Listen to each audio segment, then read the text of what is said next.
Jacket Hockey is on the air from Westman Arena on the campus of the University of Wisconsin-Superior, where tonight the Yellow Jackets start the stretch drive of the first half of the 2025-26 regular season as they play host to the Falcons from the University of Wisconsin-River Falls. Good evening, everybody, and welcome to the Yellow Jacket Hockey pregame show sponsored by National Bank of Commerce. I am John Garver, and the Yellow Jackets are trying to shake their way out of a Friday night funk, I guess is probably the best way to talk about it, as they have had a lot of difficulty over the last few weeks of putting together Friday night efforts that are, I would even say, average, because they've struggled so mightily in the Friday games. Even going back to the game that they won against Gustavus back on November the 7th, that was a Friday night game, but it wasn't their best effort. They kind of fell apart a little bit in the second period, and that has been a trend all year long as well. More on that a little bit later on. But the Friday night games have been a very difficult task for this Yellow Jacket men's hockey team so far. And I talked about it with Coach McKenna in the pregame, talked a little bit about it with Carson Riddle, and I've had people that have come up and asked me so far this year, what's going on with this team? It's not that different from what we saw last year. And it was after the Superior Showdown last year, the Jackets were 4-3-1. This year, they're 5-3-1. They came out of that event into this particular weekend against River Falls and Stout, having had 3 consecutive weekends where they split. The only difference from last year to this year is last year they won every Friday and they lost every Saturday. They flipped that around this year, where the Fridays have been the struggle and the Saturday has been the game where they found the answer. So now they're trying to work their way out of this Friday night funk that I've been calling it, and they got a pretty stiff test on their hands here as they're taking on UW River Falls. Falcons coming in a little bit like the Yellow Jackets as well. They're 4-4 on the season, and they've kind of been a win one, lose one, win one, lose one kind of a scenario as well. They're coming in off of a couple of very difficult games. They lost to Stevens Point 4-1 back on November 21st, and then lost at Beloit, or against Beloit 1-0. That was on home ice. So it was a difficult stretch for the Falcons when they were in conference play a couple of weeks ago. They're going to be hungry. They're going to be looking to snap this mini losing skid that they're on. Yellow Jackets are going to look to try to find a way to get onto a little bit of a winning streak here, and it's going to start here tonight against the Falcons. A lot more to come on the Yellow Jacket Hockey pregame show sponsored by National Bank of Commerce. We'll catch up with Yellow Jacket head coach Rich McKenna. We'll have a conversation with senior forward Carson Riddle. We'll take a look at the starting lineups. All that and more when the pregame show sponsored by National Bank of Commerce continues right after this. This is Yellow Jacket Hockey on 91.3 KUWS Superior and Yellow Jacket TV, an affiliate of the WIAC Sports Network.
Last Saturday afternoon here at Westman Arena, the Yellow Jackets bounced back from a dismal effort against the University of Dubuque on Friday and picked up a 5-2 victory over St. Scholastica in the consolation game of the 2025 Superior Showdown, sponsored by Subway.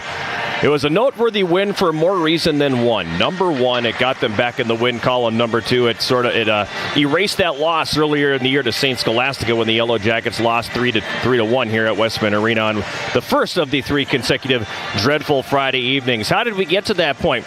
Really good start for the Yellow Jackets in that one, as they open the scoring. Where did my score sheet go? There it is. At 7:38, when Rupe Tuomioksa scored his fourth goal of the season. Really pretty goal, too. He got a nice pass from Carson Riddle in the slot. Caught the pass with his skate, and then had it to the forehand, pushed it to backhand, and lifted it over the glove hand of the goaltender to make it a 1-0 lead for the Yellow Jackets. And it went to 2-0 in the final minute of the period at 19:25. Matt Danziger scoring his third goal of the season. Cade Shea and Dusty Bergstrom had the assist. One of those, it's becoming the way that Matt Danziger scores goals. He does wind up, but he gets the puck through, and he keeps it on the ice. And with all the traffic that the Jackets were getting in front at the time, it made it very difficult for goaltender Caden Edstrom to see that one. Third of the season for Danziger, and it was a 2-0 lead for the Yellow Jackets after one period. Shots on goal in the first period, the Yellow Jackets had 11 and St. Scholastica had just 5. But credit to the Saints because they weathered the storm of that first period and came back and got 2 consecutive goals in the second period. At 3:05, Evan Pejos scoring on a power play with a shot from the right circle to beat Kobe Grant up high on the glove side. That made it 2-1. And then Luke McCarthy scoring on a power play at 10:10 of the second period. Very similar. Got the puck in the right circle and right around the dot took a wrist shot that beat Grant high on the glove side. So midway through the hockey game, things were tied at 2. Yellow Jackets were able to finally break through on the power play at 15:16 of the second period. Carson Riddle with a wrist shot from the high slot, scoring his third goal of the season. A.J. Reed and Tyler Ryder had the assist. Jackets were ahead 3-2. That was noteworthy because, number one, it gave them the lead again, which they desperately needed. And when they are a team that is leading after 2 periods on the season, very, very good. They're 5-0 now, including that victory over St. Scholastica. The other piece of it was the power play, as the Jackets had a lot of difficulty scoring on power plays. 0 for their previous 23 before they lit the lamp with the man advantage in the second period of that one. Then in the third period, things kind of got out of hand as the penalties started to mount for both teams. There were some majors in there. The big one, Evan Pejos getting whistled for a 5-minute major for boarding when he took some liberties with Daniel Roosevelt. Yellow Jackets were able to score on that power play later on, but they had a shorthanded goal in there prior to that. Daniel Roosevelt scoring his 5th of the season at 8:33, forcing a turnover in the neutral zone and coming in with some really quick hands in tight. It was just him and the goaltender. He went forehand, backhand, and then lifted it over the glove hand for his 5th shorthanded unassisted. That was at 8:33. 4-2 Yellow Jackets at that point. Then they closed out the scoring on the power play at 10:29 of the third period. Chris Ishmael scoring his 3rd of the season. Nice shot from the right circle to beat Edstrom on the glove side. Dusty Bergstrom and Alexei Yarmolnik had the assist, making it the final of 5-2. Shots on goal in the hockey game favoring the Yellow Jackets, a season-high 38 shots on goal, while St. Scholastica had 28. The big thing, again, penalties in the hockey game. There were 25 penalties called in the game for 83 minutes. The bulk of those coming in the third period as things got a little bit chippy and a little bit out of hand throughout that contest. So it was a hard-fought victory against 2 longtime rivals. And I said when the teams met back earlier in November, I had said that was the least physical and cleanest St. Scholastica UW Superior game I had seen in a long, long time, if ever. Yeah, the rivals got back to their ways in the second meeting of the season because it was definitely a little bit more truculent, I guess is probably a good word for those 2 clubs in that game on Saturday. And it was Kobe Grant made just his 2nd start to the season in that contest on Saturday. He got the victory. He's 1-0-1 on the season after finishing the game with 26 saves. We mentioned last time out for UW River Falls, they were playing Beloit. That was back on November 22nd. That was a 1-0 loss to the Buccaneers at WH Hunt Arena in River Falls. So they come into this one, as we mentioned, having lost their last 2 and having dropped 3 of their last 4. So they are a club looking to get themselves back into the win column. We got on a little bit of a roll here as we have entered December. Yellow Jackets looking for the exact same thing, hoping to find a way to string some wins together, something that they've had a lot of difficulty doing throughout the season thus far. And this was that time last year where they had their meeting, they flipped the switch, as Coach McKenna says, and then all of a sudden they were on a 9-game heater and unbeaten in 15. So they lost that last day of the showdown, and from there they were unbeaten in 15 games, didn't drop a game again until February. Can they do that again? Well, we'll find out, and it'll all start here tonight between the Yellow Jackets and the Falcons. We're about 21 and a half minutes away from the start of this one between the Jackets and River Falls. We'll take a break, and when the pregame show sponsored by National Bank of Commerce continues, we'll have a conversation with Yellow Jacket head coach Rich McKenna. This is Yellow Jacket Hockey on 91.3 KUWS Superior and Yellow Jacket TV, an affiliate of the WIAC Sports Network.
We're back on the Yellow Jacket Hockey pregame show sponsored by National Bank of Commerce. It's Friday night. The Yellow Jackets back home for the final time in 2025 as they get ready to take on the Falcons from UW River Falls. I am John Garver. We're joined by Yellow Jacket head coach Rich McKenna. And coach, last week, third week in a row with a disappointing Friday and third week in a row with an answer. Yeah, it's become a trend. So hopefully we can play 6 good periods this weekend. But more importantly, just take it shift by shift here tonight, and kind of change the tides on the Fridays. People ask what's going on or comparing things to last year, and I remind them, at this point in the season last year, you were 4-3-1, so exactly where you are right now. And you come into this particular weekend following 3 consecutive weekend splits. It was the same thing last year, except you were winning Fridays and losing on Saturdays. So it's really not all that different from a year ago from the record standpoint. But for you, how does it feel different from a year ago? Well, you did what we did last year, but I mean, even when we had 9 wins, we got to the semifinals. And then on top of that, to carry that mentality over that got us to that 19-win mark last year's, that's the part that, not really sure why it hasn't really triggered yet. Listen, you're not going to go 25-0. You want to, most likely not going to happen, right? But you look for things that's like, all right, like we're fine, we're this, we're that, like, and I don't know, like there just isn't that killer instinct. Or if you get down, like, I'm proud of the guys for Saturday. They, when Scholastica tied it up 2-2, I was like, oh boy, where is this going to go? And then to have our power play answer and our penalty kill score too, like, okay, I'll take that. Like, that's a good sign. That's what, this team is capable of doing. So, like, we answered that bell. It's hard to win, and there's a way we have to do it to win. And we have to, always do that. It might not always go your way, but the consistency, champions are consistent, and we've battled inconsistency. There's a way we have to play in order to win. So, okay, what way is that? Well, we have to check. But even in the 3 losses that we have, minus Eau Claire, the 2 other losses we had, we've outpossessed the team by like almost 10 minutes a game. So, like, to have the puck, it's tough to check when you have the puck, but there's other ways to be physical. So I would say, like, we have to be physical, plain and simple. Play a little bit more north-south, get pucks in behind D when we have to, and and when we do that, it opens up like those plays like Rupe and Lucier had, and like we can do that too, but we think that's going to happen first, and then we can get physical, and it's no. That you couldn't be any further from right on that, right? Like, you gotta check. I think we have to be a little bit more focused on defensive, like, without the puck. We sometimes cheat a little bit too much, and I think we've hung ourselves with that a couple of times, which I knew was going to happen, but I wanted, because I wanted to give the guys a little bit more freedom this year, but when you give up 2 goals, you should win a lot of games. And, like, we're either scoring 4 or 5, or we're scoring 1 and giving up 4 or 5. So, it's can't use the Jekyll and Hyde thing. They don't know what I'm talking about. So, like, it's just, sure, we're right where we were this time last year. Again, that was last year's team, and they flipped the switch and did it.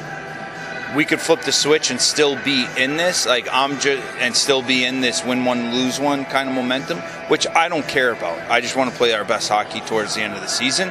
But we're a really good team. We just need to do it, be more consistent at it. You brought up the goal that Rupe had scored on the pass from Lucier, and I went back and rewatched the goal that he scored on Saturday against St. Scholastica.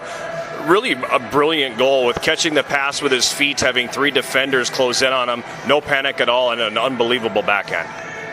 Yeah, he has a nasty backhand. And I was actually talking about the goal, I think, from 2 weeks ago. Right. Like, you know what I mean? Like, we have skill on the team. We just, but nothing beats work ethic. I'm sorry. Like, we're about as far away from the NHL as a peewee at this level. But, hey, the team that dumps the puck has been there 3 times and won 2 out of the last 3. Like, all this possession stuff and all the, like,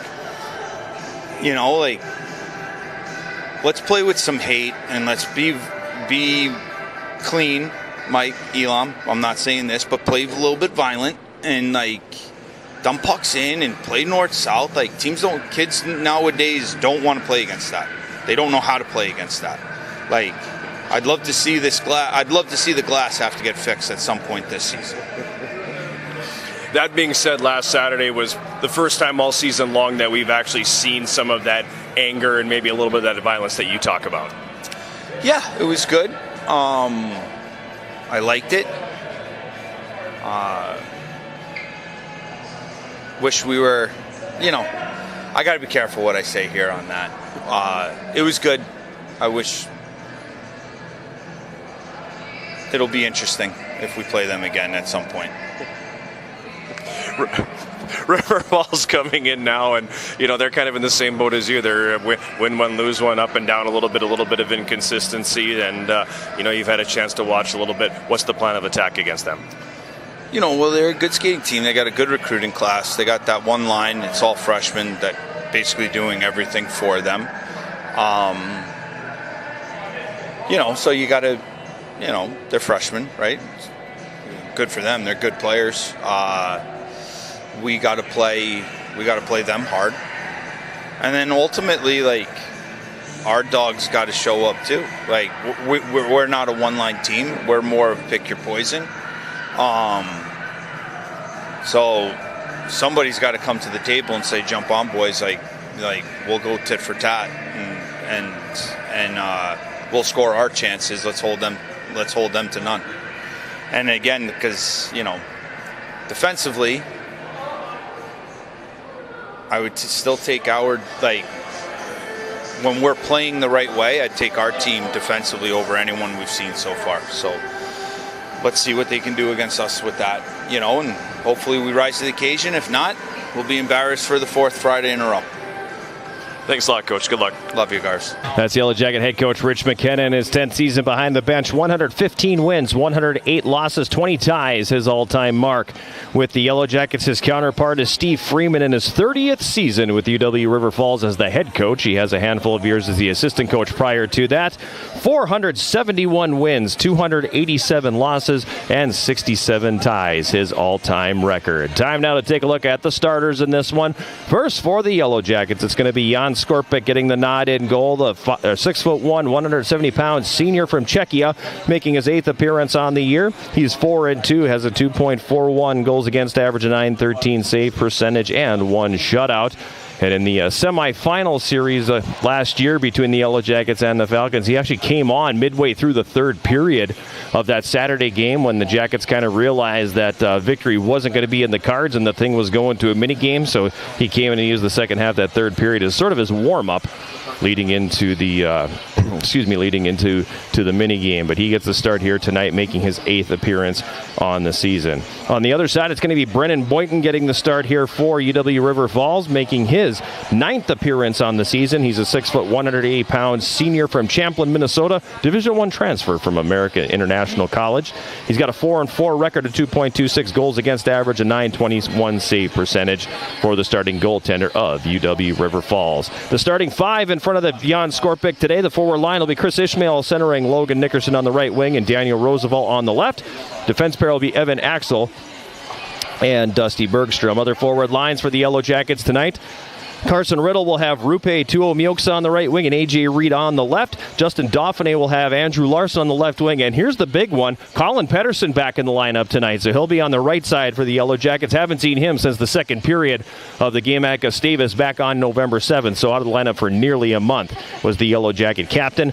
And then Alexei Yarmolnik will center Zach Lucier on the right wing and Cade Shea on the left. Other defense pairs for the Yellow Jackets tonight: Matt Danziger and Tyler Ryder, Liam Whitehouse and Jordan Gibbs. And the extra skater this evening is Blake Setter. Backing up Yellow Jacket goaltender Jan Skorpik, Kobe Grant, and Jack Boschert, and those are your starters. The officials for tonight's game, as assigned by the Wisconsin Intercollegiate Athletic Conference, the referees are Andrew Liebert and Sean Hauser, linesman Kyle Schultz, and Anthony Podominic.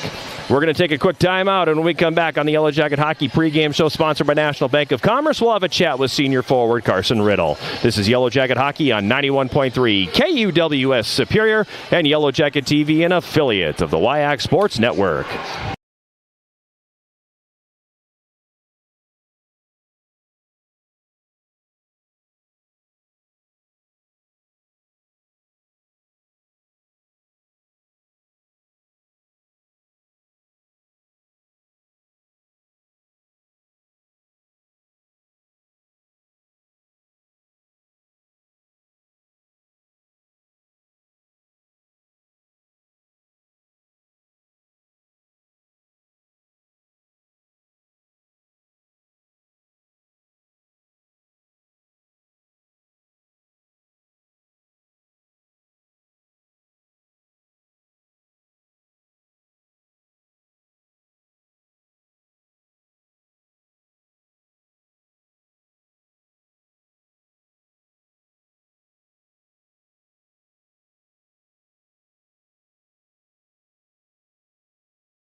Go for the power play, Carson, and you scored that goal against St. Scholastic. And the celebration, I feel like, was probably 50%, happy we got the goal, 50%, thank God the power play finally got one. Is that about true?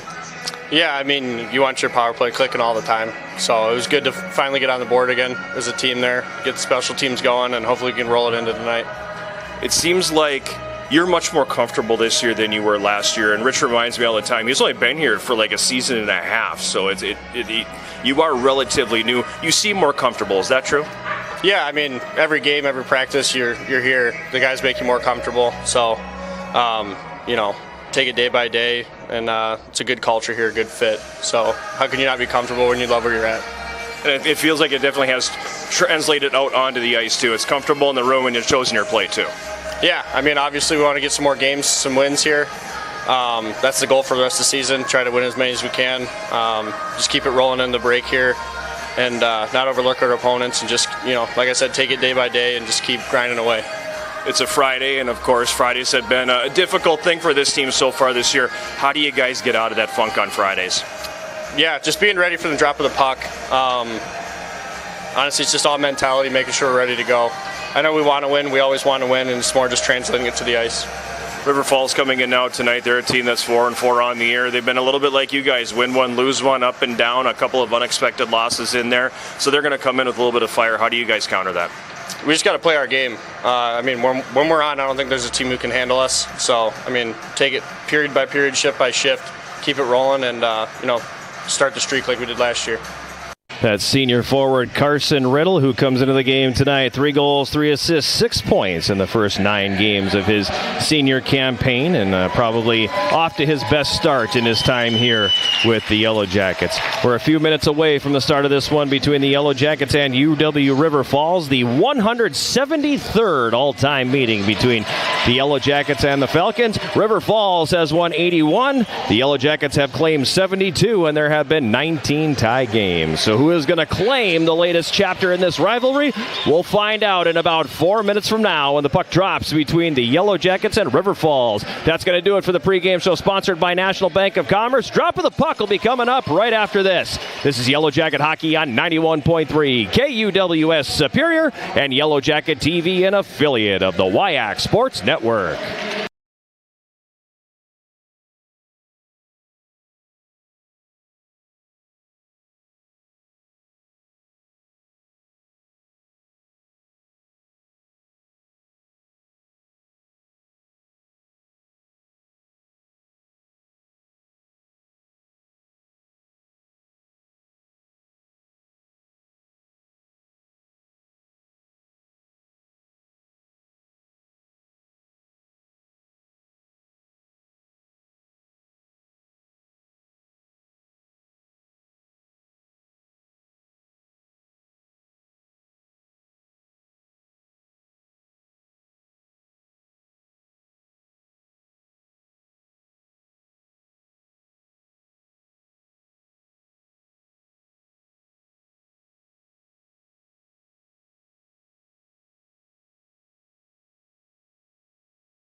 Women's tennis team knocking it out here to start things tonight.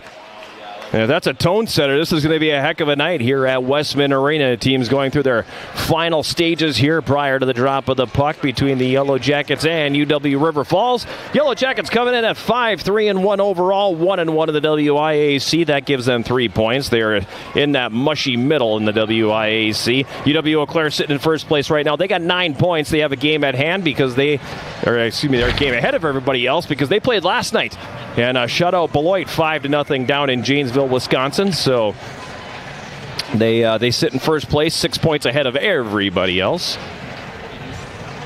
The Yellow Jackets tied with Stevens Point and UW Stout for that second place in the WIAC. Moments away from the start of this one. Jan Skorpik will defend the goal, 2 hour left. And the Yellow Jackets will go left to right here in period number 1 across your radio dial or your computer screen or your mobile device or however you're consuming the game here this evening.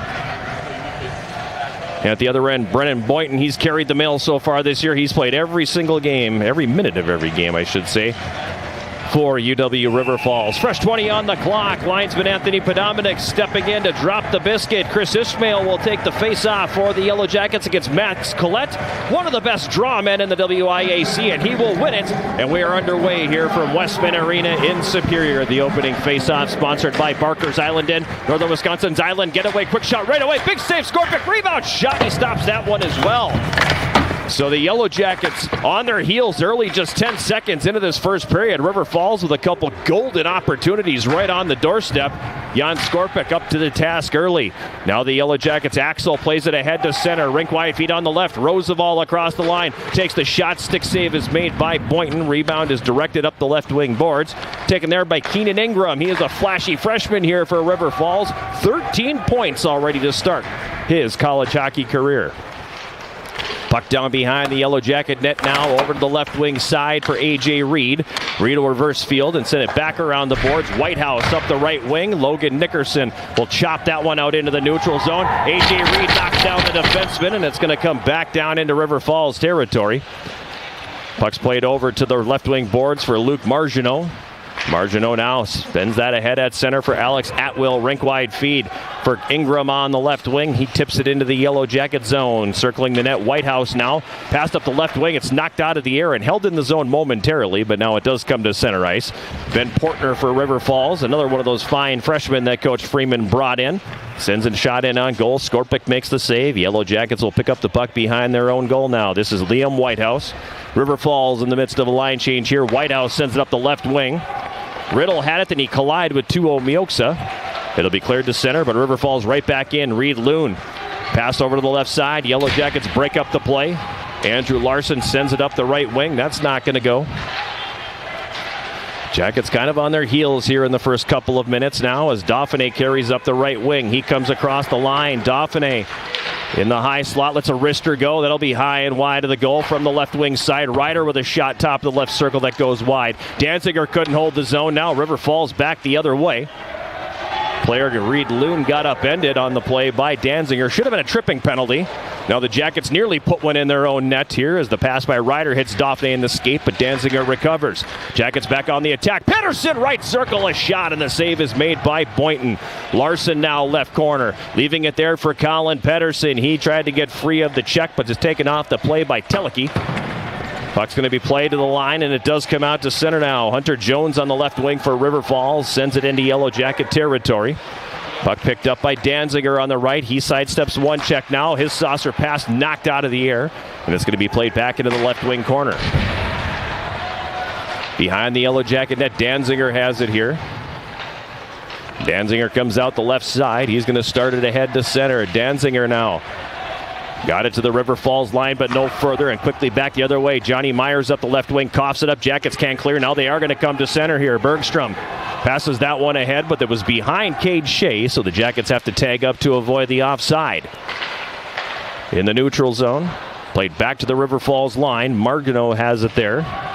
And he's going to dump it into the Yellow Jacket zone. Behind the net, Evan Axel for the Jackets. Passes up the right side, intended for Lucier, but that's broken up. Now Dusty Bergstrom sends it to the left wing. Cade Shea has got it there. He mishandles. His pass is going to be tipped, and it comes back down into the River Falls zone.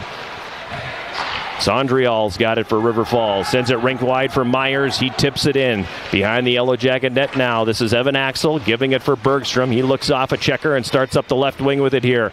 He crosses the red line and he'll flip it into the River Falls zone.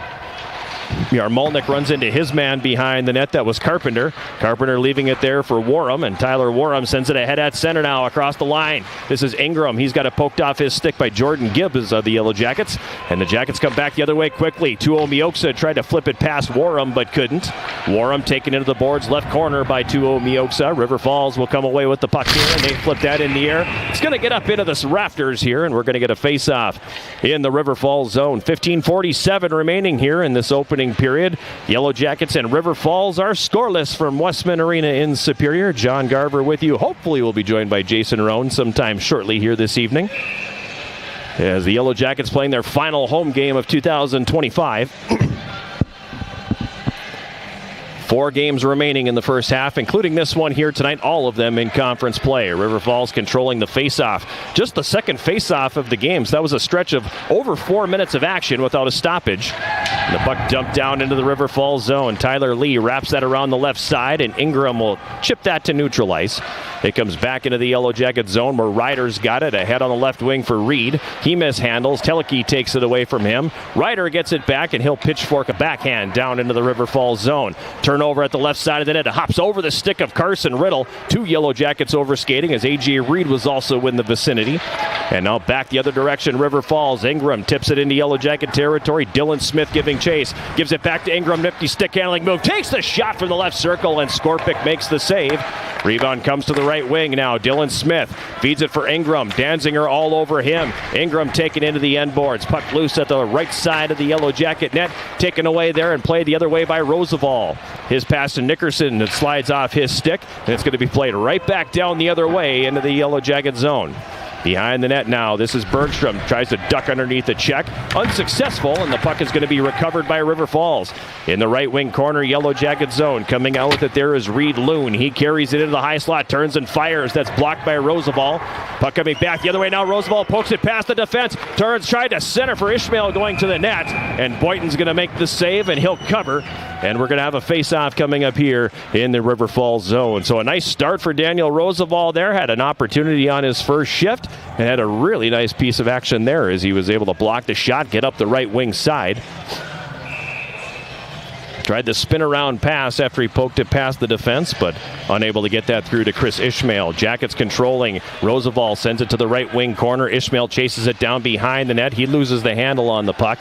Ends up in the left wing corner. Comes up the boards. Now Nickerson tried to send that one deep, but it was blocked. Teleki's got it for River Falls, and he'll use the end board behind his net to start the rush back the other way. Puck comes to the Yellow Jacket line where Shea has it here. He moves it up the left wing out of the reach of Blake Setter. River Falls will regain control of the puck here once again.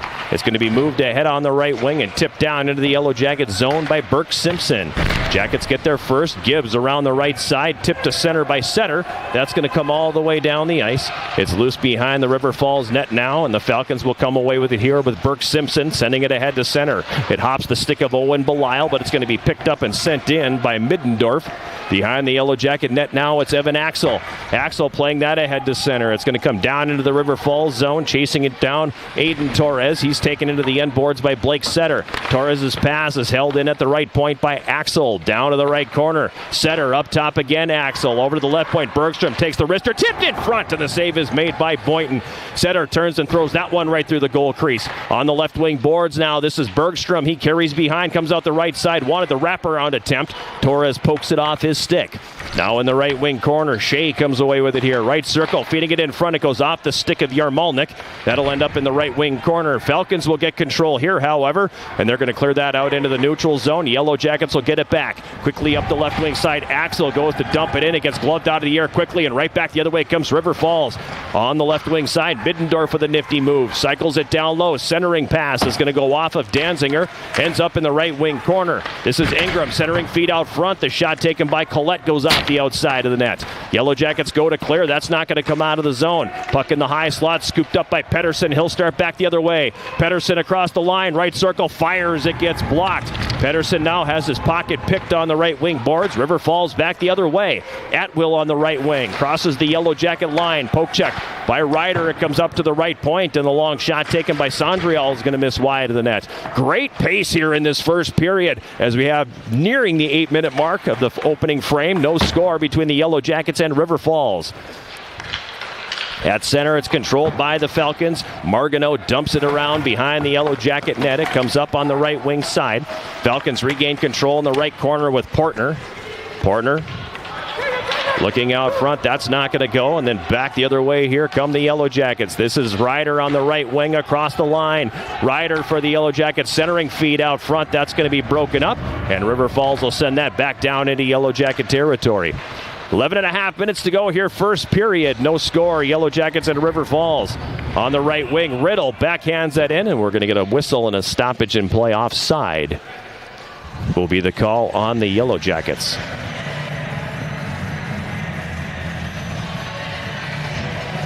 Eight minutes and 33 seconds elapsed here in this first period, and this is only the fourth faceoff. It has been an absolutely tremendous pace to this one here in the early going. Teleke's got it for River Falls, and he'll start it ahead on the right wing. Teleke across the red line, feeds that one ahead, but now River Falls will be whistled for an offside.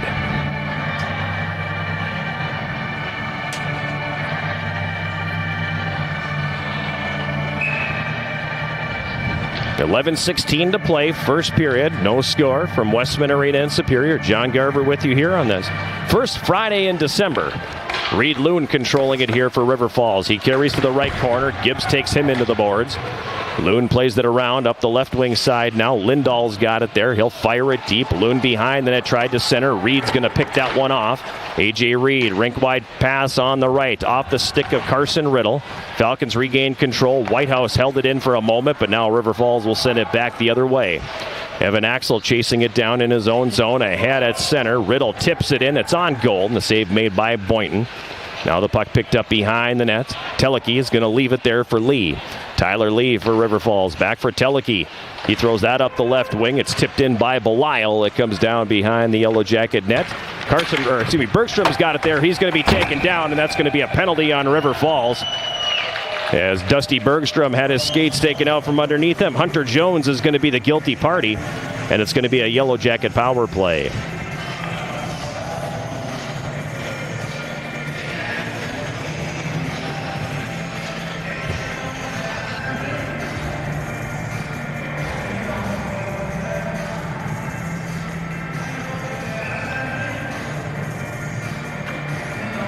.9:31 the time of the penalty on Hunter Jones. 2 minutes for tripping. Yellow Jacket power play is sponsored by Superior Water, Light, and Power. Clean, reliable Superior. Falcons will control the face-off, and Marganeau sends it all the way down. Yellow Jacket power play, 13.9%. Scoring twice in the win over St. Scholastica last Saturday. Meanwhile, the penalty kill for River Falls is at an even 80%. Axel feathers it to the right corner. Marganeau gets there first. Jackets hold the clearing attempt, and on the left side, it's Roosevelt. Up top, Bergstrom left point, left corner, Roosevelt.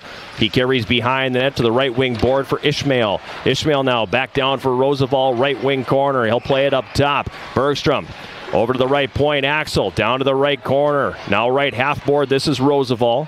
Yellow Jacket leading scorer with 5 goals. Gives it to Ishmael. Throws that one out front. Clearing attempt held in. Bergstrom. Right circle. Roosevelt. Stick handles. Back up top. Axel. Over to the left circle now for Bergstrom. Up top for Evan Axel. Gives it to the right circle. This is Roosevelt. Back to Axel. Stick handles. Takes the shot. Point in the save. Rebound is right there, but Ishmael didn't know where it was. Roosevelt on the rebound, and he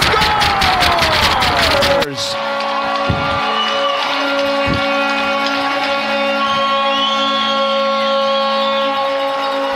6th of the year for Daniel Roosevelt as the Jackets just kept banging away at that one in front. And with 9:25 to go here in this opening period, it's a 1-0 Yellow Jacket lead.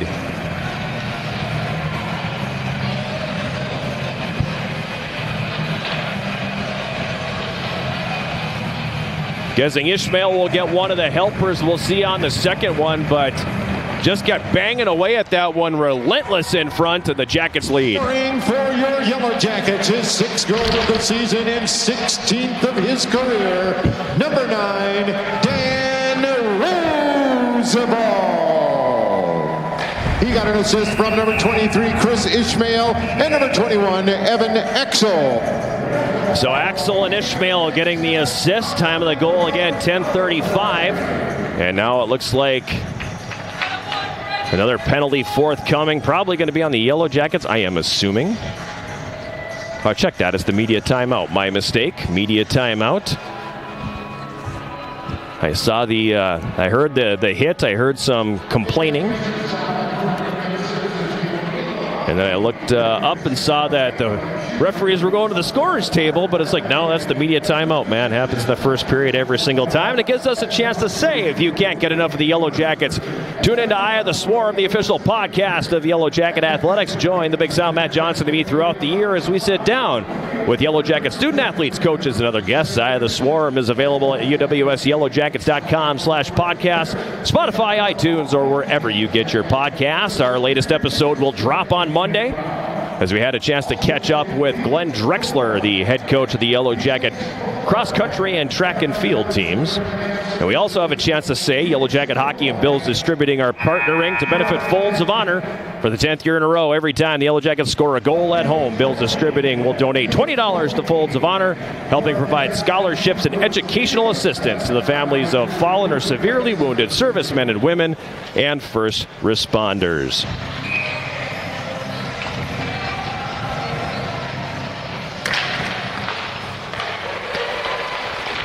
That was the 15th goal the Yellow Jackets have scored on home ice. So my Chisholm High School math tells me $300 so far, courtesy of the Yellow Jacket men's hockey team, from Bills Distributing to Folds of Honor. In the neutral zone now, it comes across the Yellow Jacket line. A long shot by Portner. Stick save is made by Skorpic, and he'll deflect that one over the glass and out of play.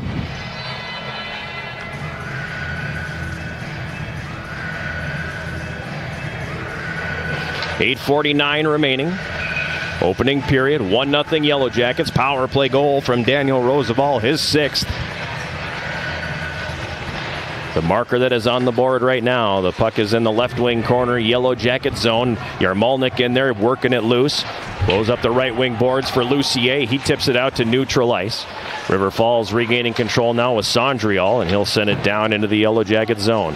Left wing corner again. Gibbs runs into his man there, sends it behind the goal. Picked up by Liam Whitehouse along the end boards. He tries to clear up the left wing, but Loon goes hacky sack style and knocks that out of the air with the skate. Now the Jackets play it back the other way. That's going to split the forwards and come back down into the River Falls zone. Marganeau sends it up for Loon on the left. Jackets break it up. Gibbs dumps it back in. Puck once again coming back the other direction. Up the left wing, it's Loon. He'll send it in. Dusty Bergstrom chasing it down as we pass the 12-minute mark of the opening period. Shots 5-4 Yellow Jackets, and they lead 1-0. At the right point, Warham sends it down the boards. Jackets break it up, and it's going to be Larson moving it ahead on the right wing, chasing it down for the Jackets. Pettersson, he gives chase. Pettersson taken into the end boards and then wrestled to the ice. A good collision there between Pettersson and Torres, a pair of seniors. Falcons come away with the puck and come back the other way across the Yellow Jacket line. Left circle, Belisle's shot's going to miss up high. Now Larson up the left wing into the River Falls zone. Takes it to the backhand, lets a shot go that misses just wide. Larson picks it up right wing corner. Throws that toward the front of the net. River Falls gets a stick on it. At the left point, Ryder is going to play it deep. It comes back behind the net into the right wing corner. Tuo Mioksa's got it there. He forces it to the front of the net. It's going to kick loose. Reed chasing it down on the left side, but then the puck bounced on him. It comes back down left wing corner. Loose puck behind the River Falls net. Riddle's got it there. Carson Riddle tied up by Torres along the end boards. It's going to be played up the right wing side and tipped out to center by Hunter Jones. Jackets quickly come back in transition. Tuo Mioksa sends it to the left corner. It comes off the boards. Tyler Lee for River Falls will turn it back the other way and move it ahead to center. Up the right wing, Middendorf across the Yellow Jacket line is poke checked by Danziger. Now the puck is free behind the net. Middendorf's got it. Comes out left side. Sharp angle shot. Save made by Skorpic. Rebound played over to the right wing corner. Jackets able to break it up, and they're going to move it to center with Reed. Reed gets around one man. 3-on-2 now for the Jackets as they come over the line, but he couldn't get it over to Tuo Mioksa. And quickly back the other way, Tyler Lee for River Falls. Across the line, shot from the right circle, blocked by Gibbs. Lee and Gibbs tie up. Riddle will take the loose puck and pass to the right wing boards. There he's got Whitehouse. Liam Whitehouse across the line. Whitehouse overskates the loose puck. It comes back up the boards. Rosaball gets it back for the Jackets. Now he's relieved of the puck by Max Collette. And it's going to be played back down behind the net. Up on the left wing. This is Ingram. Keenan Ingram taken down by Liam Whitehouse, and it's going to be a power play for River Falls.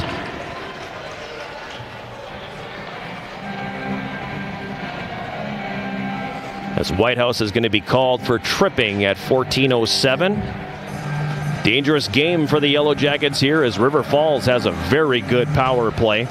They come into the game firing at 27.3%. 28.6% of all of their goals this year have come on the power play. So they get the job done with the man advantage, River Falls does. Atwill at the left point. Has his pocket picked by Roosevelt, but he recovers. Now Ingram on the left wing boards, gets around one man. Ishmael steps in to break that play up. Danziger behind the net, tries to work it loose. River Falls in there battling away for it. Ryder goes up the right wing boards. It's not going to leave the zone. Now the puck kicks into the slot, and Roosevelt will send it all the way down. Yellow Jackets will start a change of penalty killers here. As coming back the other way is Margano with it.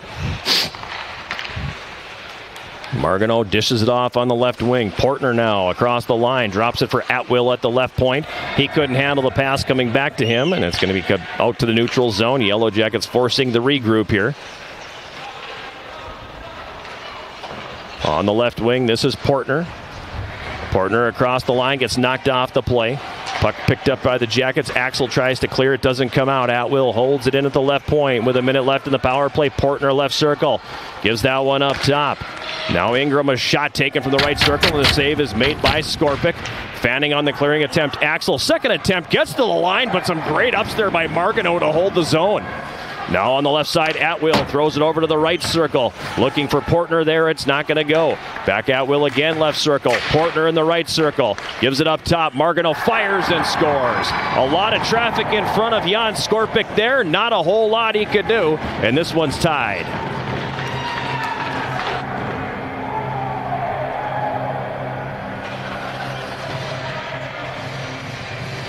Time of the goal, 15:32. First of the season for Luke Margano. Excuse me. Some really good puck movement by River Falls, and the missed clearing attempt by Evan Axel is a killer there. Credit to Margano for, you could have slid a New York City phone book underneath him with the way he jumped and held that one in the zone. So credit to him for holding, and he make the Yellow Jackets pay. Jackets dump it into the River Falls zone. Pedersen had it, then lost it, and it's going to be moved ahead at center. On the left wing across the Yellow Jacket line, Dylan Smith. River Falls was number 15, Luke Margano. He got an assist from number 22, Ben Portner, and number 11, Alex Atwill. Portner and Atwill get the assists on that goal by Margano, his first, tying the game up here at 1. Puck is in the Yellow Jacket zone. Starting up ice with it here is Danziger. Danziger now on the right wing for Pedersen. Pedersen plays it down behind the net to the left wing side where Riddle's going to pick it up. Carson Riddle up top at the left point. Gibbs takes a shot. That's going to catch traffic in front. Puck is tied up again. Now behind the net, Riddle. He's wrapped up on the play trying to get loose, and Burke Simpson all over him. Riddle does get loose. Comes out the right side up top. Whitehouse fires, and that's going to miss just wide. On the left side, pinching down from the blue line to hold the zone, Gibbs. He goes behind the net for Riddle, but able to knock him off the play. Burke Simpson. Simpson now passes it back behind the net. He's going to leave it there for Teleke. Cole Teleke carries up the left wing. Sends it into the Yellow Jacket zone. No icing on the play. Chasing it down there is Gibbs. He's tied up. River Falls, Belisle has it now. Feeds it up to the point. Carpenter when it hits traffic in front. Reed to clear on the left wing. And that does come out into the neutral zone. Dangerous play there. Nearly too many on River Falls, but smartly they did not play the puck. And now back the other way come the Yellow Jackets. It's dumped in. Bergstrom behind his net. Comes out the right side with it here. Bergstrom passing it ahead for A.J. Reed at center. Reed gives it off on the right wing to Omioksa. Over to the left side for Dusty Bergstrom. Bergstrom for the Yellow Jackets here behind the goal. Ishmael, he'll pass that one hard around the boards, but it's going to come all the way back out to center. And the Yellow Jackets will regroup. From the red line to Omioksa, dumps it in. Chasing it down Ishmael, right wing corner. River Falls regains control and they'll clear. Now the puck back in the neutral zone, left side. Nickerson bounces off of a check. Has the puck taken away from him by Max Collette. Collette now taken off the play by Ishmael. Ishmael takes the shot. It's not going to matter. It's going to be a penalty on the Yellow Jackets. They're going to get Ishmael for a hook, and River Falls is going to go back to the power play.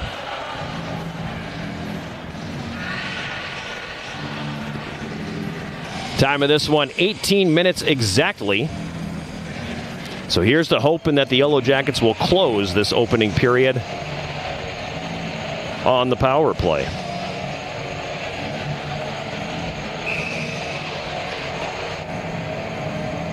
Ishmael for a hook at 18 minutes. Second power play for the Falcons. They're 1-for-1. Coming up during our first intermission, sponsored by Hovland Incorporated.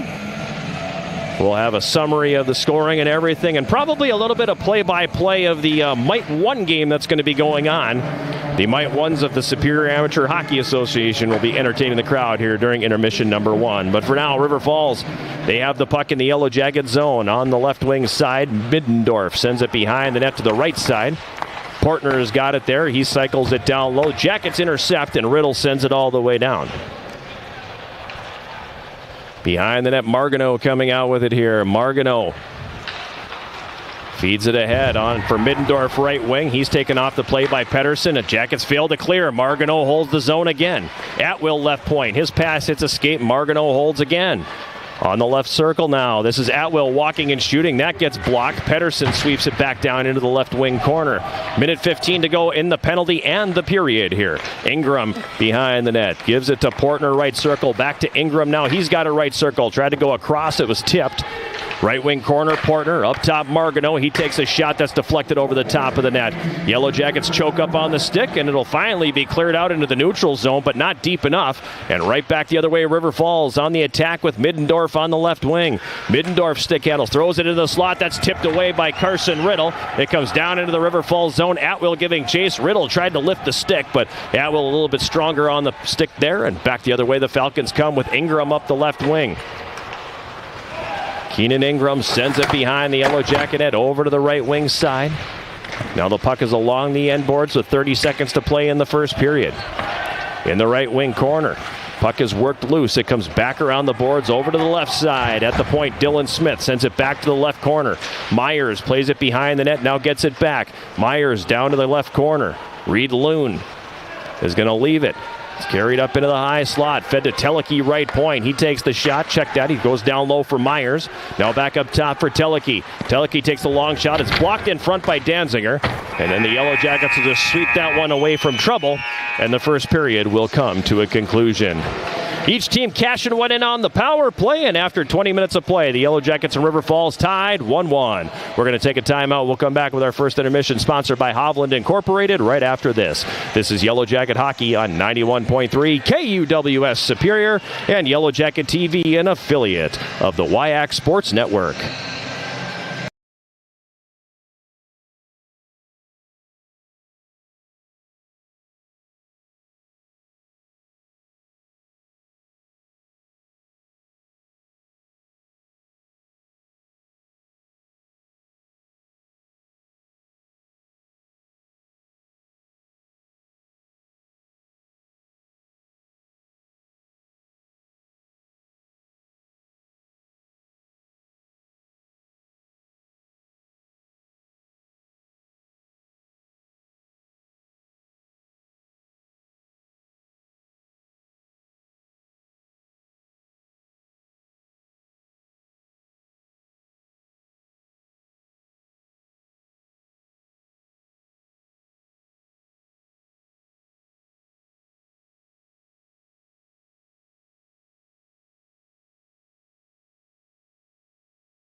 We're back here at Westman Arena. It's our first intermission sponsored by Hovland Incorporated. The Yellow Jackets and River Falls tied 1-1 after one period of play. Yellow Jackets opening the scoring on a power play at 10:35. Daniel Roosevelt scoring his 6th of the season. Chris Ishmael and Evan Axel got the assists. That made it 1-0. And that was the Jackets just kept banging away at that puck. Just kept hammering away at that loose puck and finally were able to poke one home. That made it a 1-0 game. River Falls tying it on a power play at 15:32. Luke Margano scoring his first goal of the season. It was a wrist shot from the blue line that got through a lot of traffic in front of Jan Skorpic. And that made it a 1-1 game. And that's where we stand after 20 minutes of play. Shots on goal in the first period. River Falls had 8, while the Yellow Jackets had just 5. So the last 4 shots of the period going the way of the Yellow Jackets. Penalties in the game so far. The Yellow Jackets 2 penalties for 4 minutes. River Falls 1 penalty for 2 minutes. Yellow Jackets 1 for 1 on the power play, while River Falls is 1 for 2. And we're being entertained by the Mite Ones from the Superior Amateur Hockey Association, and a group that is kind of close to my heart because, number one, my son plays at that level, and number two, this is the group that I have the privilege of coaching. And we've got one game going on at each end of the ice, and it's kind of cool to see all these kids out there. And it's so funny to watch them, too, how they get distracted because they'll be, they're lining up for a face-off, and then the next thing you know, they're saying hi to their mother or they're looking up at the ceiling and whatnot. So the puck is down on one side of the rink. As you're seeing the game being played at the south end right now, if you're watching on Yellow Jacket TV. Now we flipped over to the game at the north end. There's my guy Teddy with the puck right now. Behind the back pass. A little ill-advised pass there, buddy, but that's okay. Meanwhile, at the other end, this is the first time I've seen kids in their game jerseys, too, so I'm not exactly sure who is who right now. But a lot of fun watching what's going on out here. You're watching the game at the south end right now. The wraparound attempt is broken up, and now the other way. Is that Kaysen? No, that's not Kaysen. Teddy following the play and puts one in the corner. He's getting pressured a little bit there, I think, by Felix, and ended up playing it back the other direction toward the empty net, going from downtown on that one. We got a goal on the other end here. As Kaysen had the puck on the back end, that's what you just saw there. Kaysen is number 67 in blue. Big collision at the other end of the ice, and then that one just goes wide of the mark. It'd be a lot easier to do this if we had one game going on, but with the two, it gets a little bit tricky. Currently at the overhead camera, or the press box camera, I mean, watching down at the south end of the rink. That is what you're seeing right now. Now the puck back at the north end. Good camera angle there. Really good camera. Maylin had the puck for a minute, then she lost it. Kaysen takes a shot toward the empty net. That's not going to go. That one just misses wide. Both pucks in the neutral zone now. Coach Mertz smartly says, play that one. There goes Teddy on the breakaway. There he goes. And he buries it. Waving to the crowd saying, get on up. Still celebrating. All right, let's get back in the play, buddy. Now there's Colton at the other end. I believe we're watching Colton, number 77 in the white. Colton's father, Brian, was a goalie for the Yellow Jackets back in the, I want to say around 2010, 2011, if I remember correctly. Puck now back behind the net again. You're watching the game at the north end right now if you're on Yellow Jacket TV. For those listening on the radio, I apologize. I know this isn't the greatest use of radio time, but this is a lot of fun watching how these kids are playing hockey right now. This is where it all starts.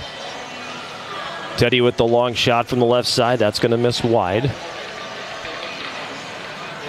That's Kai with the puck right now, I think. He wrapped that one up the boards on the right side, and now it's back out into the neutral zone. Watching the game at the south end of the rink. Now we're back to the north end with this one. It's quite a thrill for these kids, too, to be able to play between periods of a college game and have people actually watching them and everything. A lot of fun there. Now, still watching the north end. The other part that's kind of fun, too, is watching all the parents lined up on the glass filming this. I guess recording. You don't film anymore.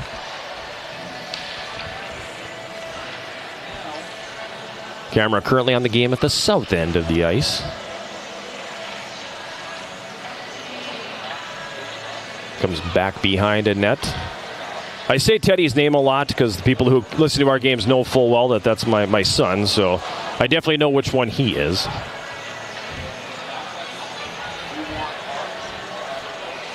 He's got the puck right now. He's trying to get away from traffic. He's got a man with him. You got to move that, buddy. Instead, he takes the long shot, and that's going to get blocked in front. Still loose at the left post. It's in the just on the post. They can't bang that one into the net.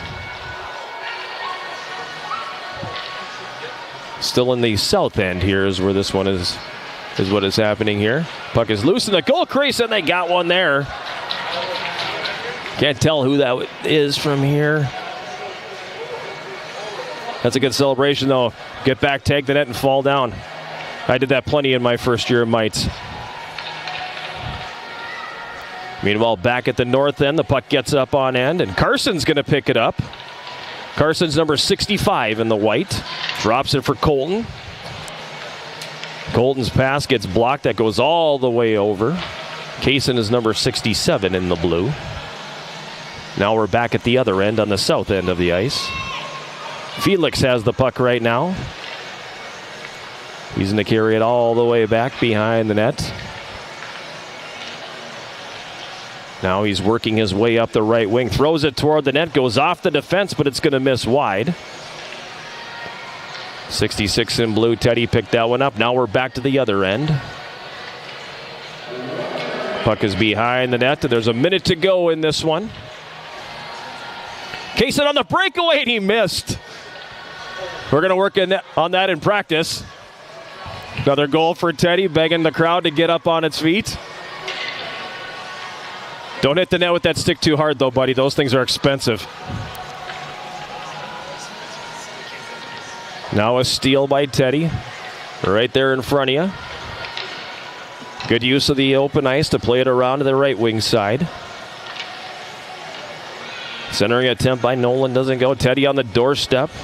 Has his shot blocked and knocks a guy down. That's illegal in Mites. You can't do that.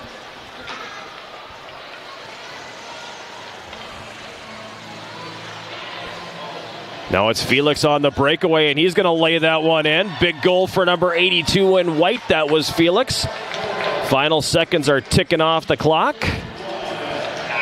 And that'll do it for the Mites. A lot of fun watching the little kids out here skating during the first intermission. A lot of fun for me as well, as I spent a lot of time with all these kids on the ice over the course of the winter, and a lot of fun to watch them. And actually, that's it. I've said before, I feel like it's the last pure place in hockey now, because there's no travel teams yet or anything. It's just kids really enjoying having the opportunity to play hockey. And it's a real joy to be able to watch them every single day. Watch them learn the game. Watch them learn their skills. Watch them fall in love with things. And actually, all of a sudden, when something just clicks with them, one of my favorite moments was when a young player came up and he was able to stop for the first time. And he skated up to us, and he's going about 100 miles an hour, and you're going, uh-oh, this isn't going to be good. But he stopped, and he looks up at us and goes, "Coach, I made snow." And went and did it again, and it's just that you live for those moments when you're getting out on the ice with all these young players and everything. It's so much fun to watch, and a lot of fun to watch all of that come together over the course of the year and watch how much better they get from the start of the year all the way to the end of the year. So a lot of fun there tonight for these guys, and really enjoy getting the opportunity to watch all the Mite ones on the ice. It's our first intermission here at Westman Arena. The first intermission, as always, is sponsored by Hovland Incorporated. And after 20 minutes of play, the Yellow Jackets and River Falls are tied 1-1. We'll take a timeout and come back with more of our first intermission right after this. This is Yellow Jacket Hockey on 91.3 KUWS Superior and Yellow Jacket TV, an affiliate of the WIAC Sports Network.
Back at Westman Arena, it's our first intermission sponsored by Hovland Incorporated. The Yellow Jackets and River Falls tied 1-1 after 20 minutes of play. Elsewhere around the WIAC, only one other game tonight. And after one period at KB Willett Arena in Stevens Point, UW Stout has a 1-0 lead over the Pointers. Plenty of offense in that first period. Shots 14-12 Stevens Point. But UW Stout with the only goal in the hockey game thus far. The Yellow Jackets will see the Blue Devils tomorrow, making their only trip to the Finetti Community Center this season. It'll be a 7 o'clock face-off, 6:30 pregame show between the Yellow Jackets and the Blue Devils. There will be a full slate of games in the conference tomorrow, but that's the only other one going on tonight. That is because UW Eau Claire played last night down in Janesville. They defeated Beloit 5-0. Getting goals from Trey Ganetz, Tyler Herzberg, Dane Hoyard, Luke Lavery, and Leo Bacala. Close game for the most part. I mean, it was scoreless after one. Eau Claire didn't score until the 6:37 mark of the second period.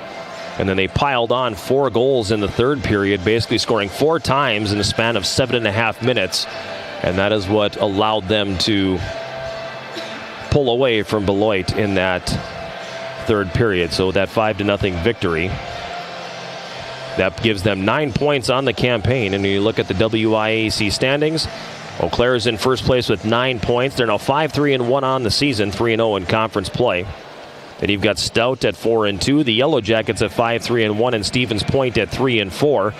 All of them 1-1 in conference play, and they have 3 points. Beloit is 1-2 in the conference, 2-4-1 overall. They have 3 points. And then River Falls is sitting in 6th place right now at 4-4 overall, 0-2 in the WIAC, and still looking for their first point. We mentioned Yellow Jackets will be at UW Stout tomorrow. Full slate of conference games tomorrow. Eau Claire will be at Hunt Arena in River Falls, and Beloit will be at Stevens Point. Big day on campus tomorrow for UW Superior Athletics, as you've got the Yellow Jacket women's hockey team back at home. They'll be taking on number 12, UW Eau Claire. Jackets dropped 3 games last week, I should say, losing on Tuesday before Thanksgiving on home ice to St. Scholastica before going on the road Saturday and Sunday to take on St. Norbert, the number 7 team in the country. And to be honest, they had a really good showing, the Yellow Jackets did. Losing 6-3 on Saturday and 1-0 in overtime on Sunday. 2 really well-played games, and you can kind of see this team starting to figure some things out and kind of to find its identity and everything. And, you know, they get another good test tomorrow taking on UW Eau Claire, the number 12 team in the country. That is a 2 o'clock face-off here at Westman Arena. It will not be on KUWS, but will be on Yellow Jacket TV with Tom Hansen on the call. And then it'll be a basketball doubleheader at the Mertz tomorrow. The Yellow Jacket women will be taking on... Who are the women playing tomorrow? Do you remember, Brad? I'm completely drawing a blank on who they're playing. Stout. UW Stout. The women are playing UW Stout at 1 o'clock. While the men are going to be playing St. Norbert College at 3 o'clock. And both of those games can be heard live on 91.3 KUWS and can be seen on Yellow Jacket TV with the big sound Matt Johnson on the call. Sports triple header tomorrow on KUWS with those 2 basketball teams. There we go. Thank you very much. With the 2 basketball games, again, 1 o'clock, 3 o'clock, and then Yellow Jacket men's hockey on the road tomorrow at 7 in the always balmy Finetti Community Center in Menominee. Because of the Mike game that was played during the intermission, we have a little bit of an extended first intermission here at Westman Arena. Gives us time to rattle through the entire scoreboard and everything, and the schedule and all that. In the Division I ranks in the Big Ten, Ohio State defeated Minnesota 6-5 in overtime. Wisconsin, the number 2 team in the country, has a 4-3 lead over Notre Dame. That is early in the third period. Michigan has a 1-0 lead over Michigan State in the first period. Closer to home in the NCHC, after 2, UMD, the number 4 team in the country, leading number 7 Western Michigan 3-1. Number 5 North Dakota leading St. Cloud State 2-1 after the first period.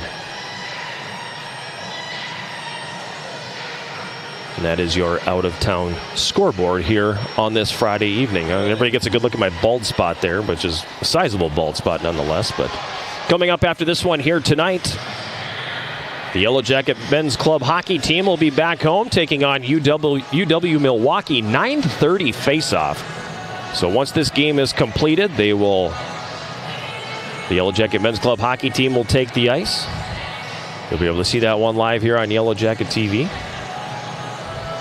And then game 2 of that weekend series for the club hockey team will be tomorrow at 5 p.m. right here at Westman Arena. So a very busy stretch of hockey and sports going on here at UW Superior in this first weekend of December. We're about 5.5 minutes away from the start of period number 2. The Yellow Jackets and River Falls tied 1-1. We'll take a timeout and come back with more of our first intermission, sponsored by Hovland Incorporated, right after this. This is Yellow Jacket Hockey on 91.3 KUWS Superior and Yellow Jacket TV, an affiliate of the WIAC Sports Network.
We're back here at Westman Arena, seconds away from the start of the second period. The Yellow Jackets and River Falls tied 1-1 after 20 minutes of play.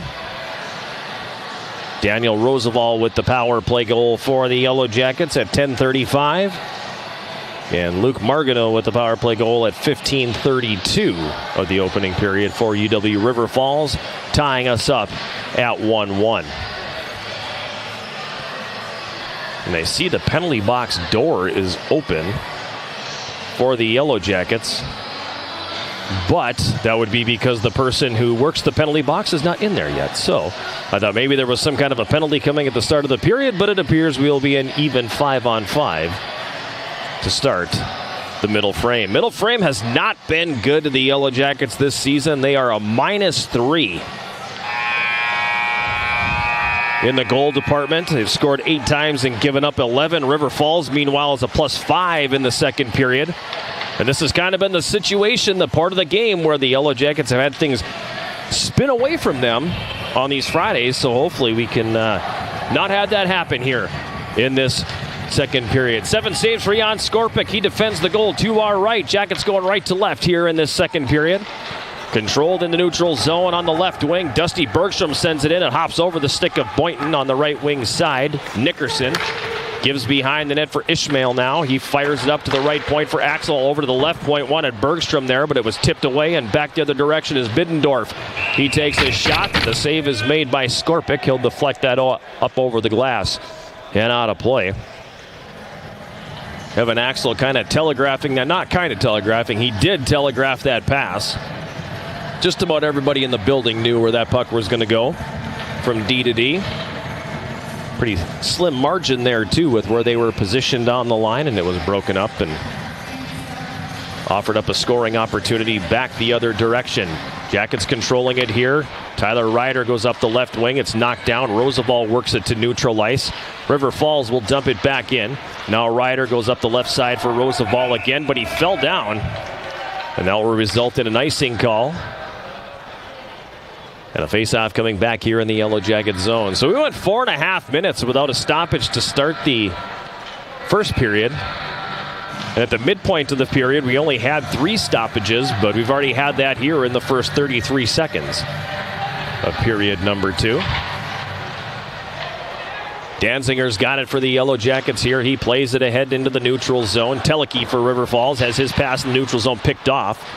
It's going to be Ishmael across the line, left circle now, drives it toward the net. His shot misses wide. Danzinger right circle, fires. Boynton makes the save. Roosevelt right on the doorstep, taking a stick up to the chops from Teleke as they exchange pleasantries.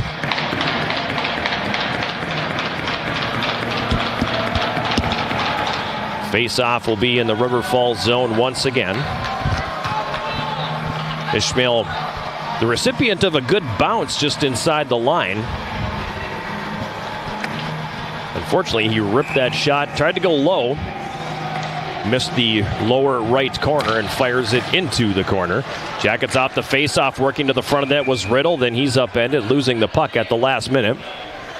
Boynton will scoop that up, and we'll have another face-off here. So, as my partner Jason Roan would say, a very staccato beginning to this second period. 54 seconds in, and we've already had 5 face-offs. Riddle will take the draw against Ben Portner to the left of Brendan Boynton. Falcons win it. Sondriel behind the net, plays it up to the line, held in at the left point by Ryder. Ryder floats a backhand pass to the right corner. Tuo Mioksa lets it go. Riddle's got it there. His pass blocked. Second pass to Reed left side, up top, left point Ryder. He'll fire that deep. It comes around behind the net on the right half board. It's Riddle up top. The pass intended for Danziger, deflected to neutral ice, but Danziger able to recover. Up the right wing, he gets around the linesman and sends that down into the corner. Comes behind the Yellow Jacket net, or the River Falls net, excuse me. Clearing attempt held in on the right side. Tuo Mioksa gives down low. Riddle, right wing corner. Tied up on the play by Portner. He gets it up top for Whitehouse, who swats that down toward the left wing corner, but River Falls recovers, and they'll play it ahead quickly to center. Ingram across the line. Up top, Portner Portner takes the shot. That one's going to be broken up in traffic, and now the Yellow Jackets will jump back on the attack. Tuo Mioksa up the right wing. Went to dump it in. It hits the linesman. He gets it back and feeds Setter on the right board. Now Setter throws it down behind the net. Dauphiné giving chase. Wins the race to the puck after he lifted up the stick of Sondrial. Left wing corner, River Falls zone. Dauphiné coming out with it here. Dauphiné carries it into the high slot. Gets around one man. Feeds it over to Axel in the right circle. Down to center, back up top for Axel. And then he'll send that to the left wing corner where Pettersson picks it up. The Yellow Jackets senior captain loses the puck behind the River Falls net. Setter getting it back. Setter along the end board. Tried to work his way free, got knocked down, gets back up and gets the loose puck. Setter's pass intended for Pettersson is going to be picked off, and the Falcons are going to clip that all the way up in the air. It comes down in the Yellow Jacket zone. Great bounce to just deaden that one right in the Yellow Jacket zone. No icing. Jackets back on the attack. Knocked down from behind was Pettersson. Play continuing on as River Falls Marganeau comes away with the puck. Feeds Loon on the left wing. Axel breaks that one up. Puck played back down behind the Yellow Jacket net. Starting up ice with it here, Dusty Bergstrom. Bergstrom for Lucier. He drops it for Setter, who dumps it in, but the Yellow Jackets are going to be called for a hand pass. And now we'll bring the face-off back in the Yellow Jacket zone.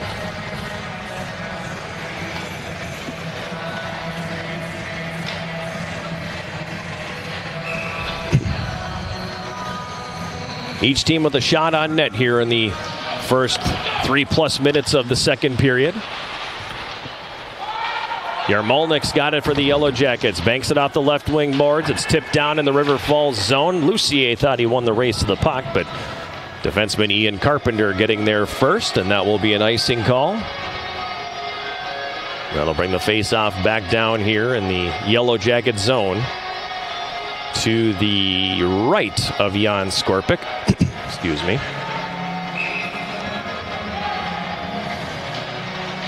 Yarmolnik wins it clean. Jordan Gibbs behind his net, pressured there by Owen Belisle. Belisle takes him into the boards and creates the turnover. Belisle has the puck behind the net now. Dishes that one over. Hunter Jones on the left side, sends it up top at the right point. Teleki takes a shot, blocked in front. Yellow Jackets try to clear it out and do. Lucier pokes it down into the River Falls zone, but Tyler Lee gets there first. He'll wrap that really hard around the boards. Way too many Yellow Jackets on the ice, and they're going to get caught. Cade Shea touches up, and it's going to be a power play here for River Falls as the Yellow Jackets got goofed up on a line change. I don't know exactly what happened, but there were 6 on the ice for a while. And it's going to be the third power play of the hockey game for River Falls. Unforced error by the Yellow Jackets. Time of the penalty, 3:54. Bench minor for too many men on the ice. Penalty is going to be served by Andrew Larson.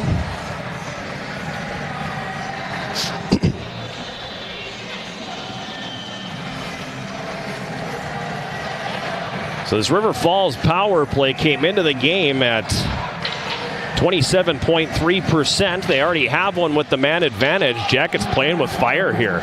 Shot taken by Marganeau from the right point is gloved by Skorpic. He's going to hang on. And we'll have a face-off coming up here in the Yellow Jacket zone once again. To the left of Jan Skorpic.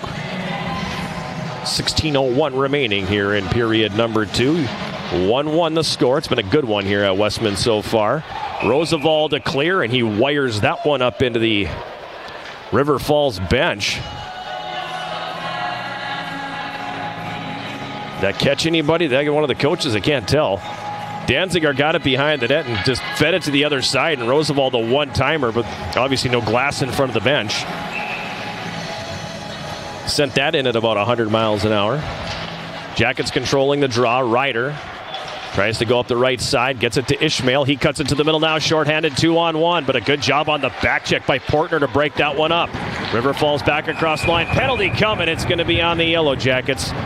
Middendorf had the stick slashed out of his hand, and it's going to be a 5-on-3 for UW River Falls.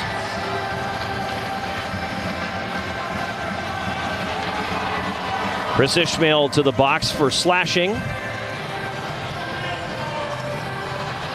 4:17 the time of this one. So the PK, going against a very good power play, is going to have some work to do.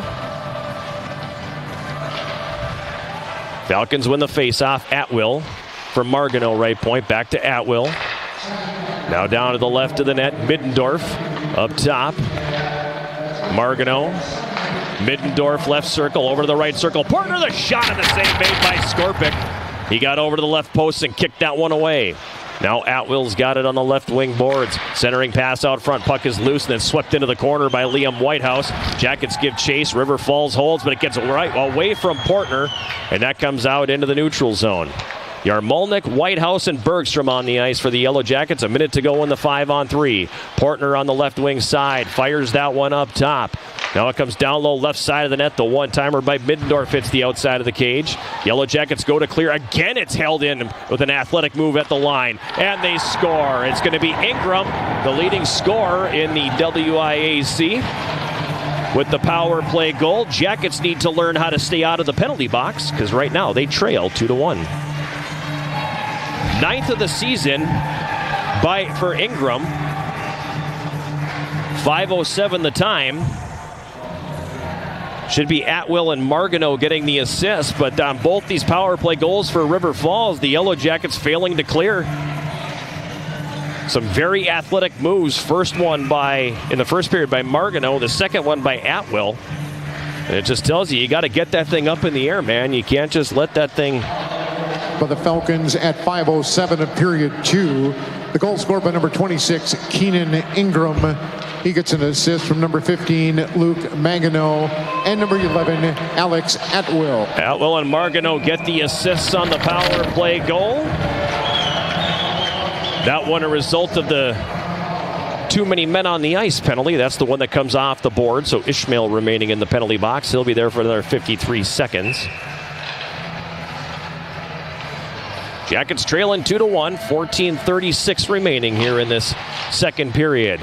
Teleki at the left point, saucers it over to the right point for Johnny Myers. Myers carries down the right half board, now gives it for Loon, right corner, back to Myers, up top Teleki, Myers top of the right circle. Back up top Teleki, a one-timer blocked by Dauphiné. Teleki gets it back. Collette on the left wing boards, turns and fires. Stick save made by Skorpic. 30 seconds left in the power play here for River Falls. They lead 2-1. Collette's got it right wing circle now. Throws that one across to the left side. Jackets going to stick on it. They're going to take off shorthanded. Roosevelt up the right wing. Roosevelt across the line, takes a shot and misses high. Dauphiné on the left wing board, able to keep that from being an odd man rush back the other way. Now Roosevelt nearly had the steal in the offensive zone, but the Falcons will play it back the other direction. Myers on the right wing across the line, throws it toward the front of that. That one's blocked by Bergstrom. And the Yellow Jackets have killed it off, so the second penalty is off the board. River Falls now 2 for 4 on the power play, and we're not even midway through the hockey game here. The once vaunted Yellow Jacket PK has taken a beating here of late. In the right circle, River Falls zone. Nickerson has it, gives it to Riddle. Riddle out front for Tuo Mioksa, but he was tied up. Now Tuo Mioksa's got it right corner. Looks off a defender, plays it up top, but that pass was telegraphed, and it comes back out into the neutral zone. At center, Nickerson sprawls out to poke it into River Falls territory. Now Nickerson's got it on the right wing. Gives it down low. Riddle throws that one across to the left wing side where Nickerson picks it up. Now Gibbs at the left point, sends it deep behind the net. Tuo Mioksa's got it here. His pass is going to be broken up again. Another one telegraphed. Jackets dump it back in. They need to tag up and do. They will change personnel.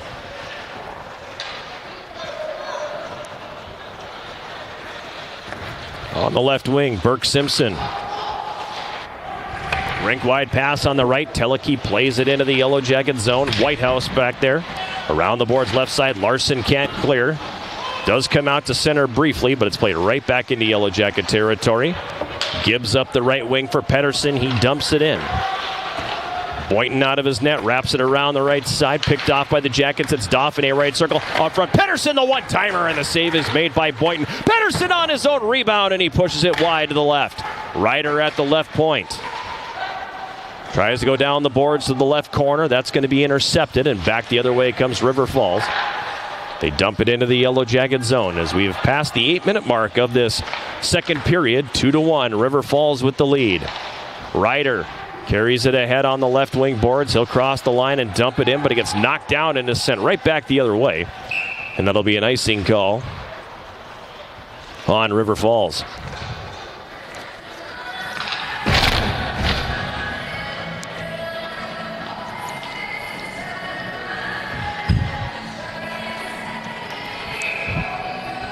Shots 13-8 favoring River Falls, so 5-3 here in this second period. But the Falcons have had power play time here of late. The Jackets had the first power play of the game and scored on it. River Falls has had 4 consecutive power plays, including a lengthy 5-on-3. Bergstrom at the left point. Axel right point, stick handles and fires, and a stick save made by Boynton. Riddle in the right corner, up top for Axel, quickly back down the boards. A.J. Reed right wing corner now. He gets tied up by Warham. Tried to get away, Reed did, but couldn't. Reed still has the puck. He'll push it behind the net to the left side. Clearing attempt by River Falls. It is going to come out to neutral ice now. This is Keenan Ingram on the right wing. He crosses the Yellow Jacket line. Left circle, throws that one back. It's broken up. Comes out to neutral ice. River Falls will dump it right back in. Bergstrom again, this time up the left side. Heads up over there as he went to dump it in and puts that one over the glass. And into the spectator area. And we'll get a face-off in the neutral zone. Just outside the River Falls blue line with 10:59 to go.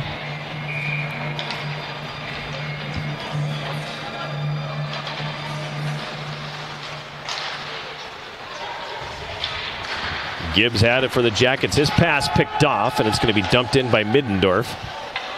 Ice tilted here in this second period as River Falls has had the territorial advantage. Whitehouse's pass hits a skate, following it up Gibbs. Gets it to Setter on the right wing. He plays it deep. Ishmael's got it on the left side. Gives it down low for Roosevelt. He spins off of a check. Setter in to pick up the puck in the left wing corner. He carries up the boards and cycles it down low. It hops over the stick of Roosevelt. Comes over to the left wing corner. Ishmael knocked down but still has the puck. Gives it down low. Behind the net now Roosevelt. Passes it to himself off the end boards, then cycles it for Setter. Setter behind the net, comes out the left side, turns and fires. That one hits Ishmael, who's got the puck now in the left wing corner. Ishmael for Gibbs. Jordan Gibbs on the left side, kicks it down low. It goes off of his skate, comes to the front of the net. Now Larson tried to pull it to his forehand and couldn't get a shot away. Now a shot in front, the save is made, and the rebound will be poked back behind the net. On the doorstep, Gibbs with that shot for the Yellow Jackets. And then we got a stoppage in play as that one gets up over the glass and out. So a really good shift there for the Yellow Jackets.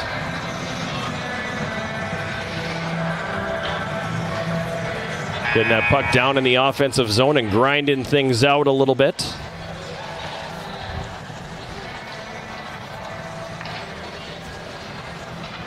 Just in time for the holidays, fans. Get the same gear the Yellow Jackets wear by visiting the Yellow Jacket Sideline store. Browse the latest styles of gear, including shirts, shorts, sweatshirts, outerwear, and more. Yellow Jacket Sideline store can be found at uwsyellowjackets.com/shop. But a really good forechecking shift there by the Yellow Jackets as they had plenty of offensive zone time. They're working the puck to the front of the net a little bit. This has been a much better second period than we've been accustomed to seeing out of this group so far this year. Unfortunately, 2 penalties in very quick succession puts you down 2 skaters, and as a result, River Falls able to capitalize. I mean, during that 5-on-3, they had the triangle moving pretty good, and the pass from Margano came across so quickly to the right circle. Keenan Ingram had 24 square feet of net, and he hammered a one-timer into it. He's an impressive freshman, 6'4", 215 out of Calgary. Now with 9 goals on the season already in 9 games. That's a heck of a pace. Falcons come away to center with Dylan Smith up the right wing. Smith chips it down to the corner. It's behind the net. Axel there for the Jackets, leaving it for Bergstrom. Bergstrom's pass up the right side goes off the leg of Pettersson. Now Axel tied up along the boards. He gets free, and Pettersson tries to muscle it out of the zone and does. It's going to go off the defender, and that's going to come all the way down into Falcon territory. Dauphiné giving chase for the Yellow Jackets. He ties up with Margano. River Falls regaining control, and they're going to come to neutral ice. Ryder overskates it. Reed Loon picks it up. Loon feeds out to the front of the net. They go to the backhand, and the save is made. And it's going to be a penalty on the Yellow Jackets here. They're going to go short-handed again, as they kind of fell asleep a little bit there in the neutral zone. And it's going to be another power play for River Falls, their 5th.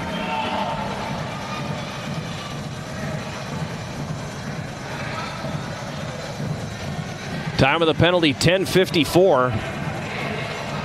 Fans a little upset about it, but at the end of the day, that is a penalty. Got the stick in on the hands of Ethan Lindahl, who got behind the defense. So power play number 5 for the Falcons, who are already 2 for 4.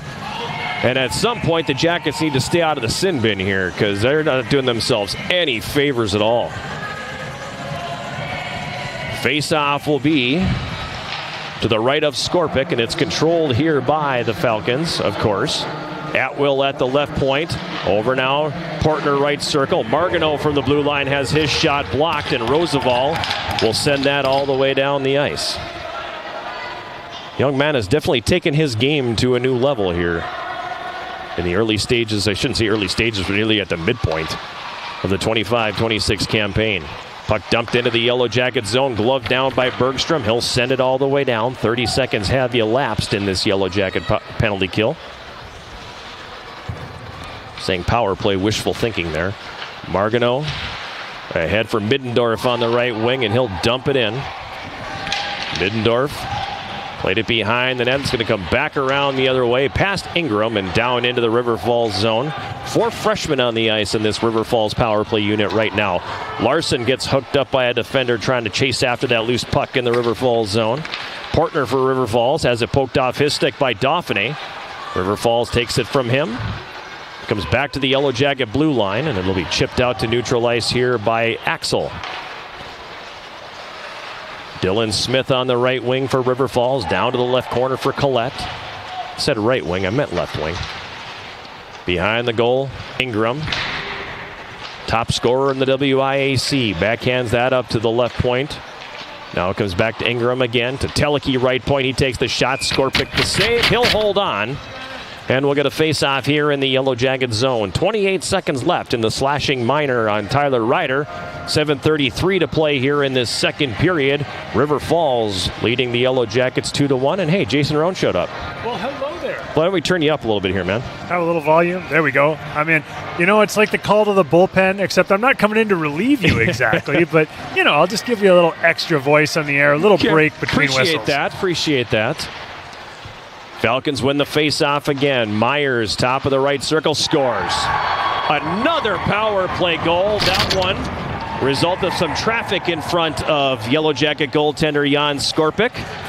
So at some point, the Jackets need to stop the penalty parade and maybe, just maybe, find a way to claw their way back into this one as the second period woes continue for the Yellow Jackets. Time of the goal, 12:33. What an odd one tonight. 4 goals, all on the power play. Well, when you can't stay out of the penalty box, and the Yellow Jackets are proving that to be their kryptonite this evening. They just penalty after penalty.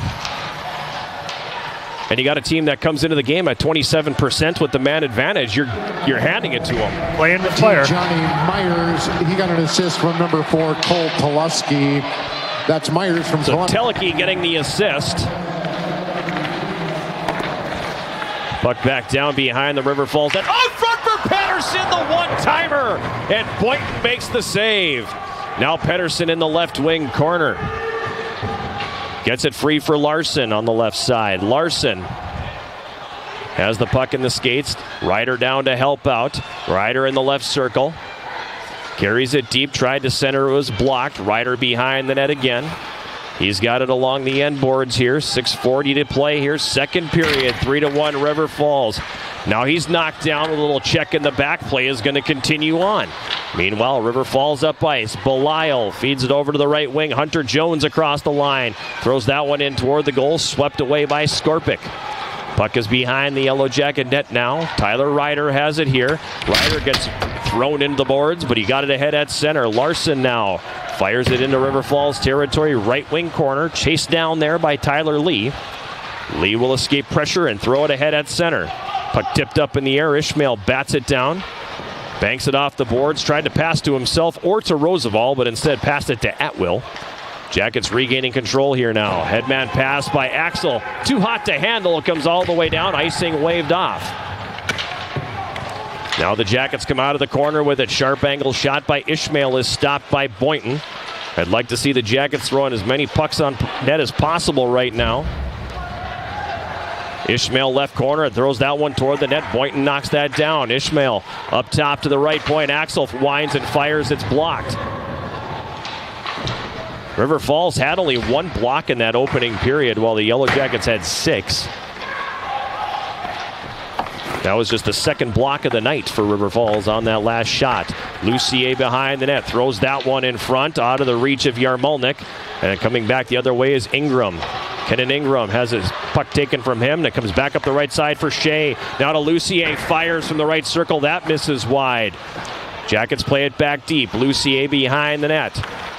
Comes around the left wing side with it here. Sharp angle shot. Boynton makes the save. He's going to hold on. And we'll get a face-off here in the River Falls zone. 4:57 remaining here in period number 2. River Falls, on the strength of 3 power play goals, has a 3-1 lead. Lucier had a little time and a decent look there as he came around the corner from behind the net. Almost snuck it in short side, but just squeezed off there at the edge. Johnny Myers for River Falls throws it out into the neutral zone. Puck pinballs around before it's taken by Middendorf. Gavin Middendorf at his own blue line plays it back. Margano now ahead at center for Myers. The pass is tipped into the Yellow Jacket zone. Whitehouse has it behind the goal. He'll pass that one around to the left wing where Cade Shea has got it. Shea with a dangerous pass across the slot. Deflected by a River Falls player. Now they have a 2-on-1 in tight. Myers out front for Collette. Takes the shot. It hits the outside of the net. Then Skorpic will cover. And a face-off again coming in the Yellow Jacket zone. That instance, Jason, you have ice in front of you and you throw that lateral pass across the high slot. That's just a bad decision. Yeah, asking for trouble on that for sure.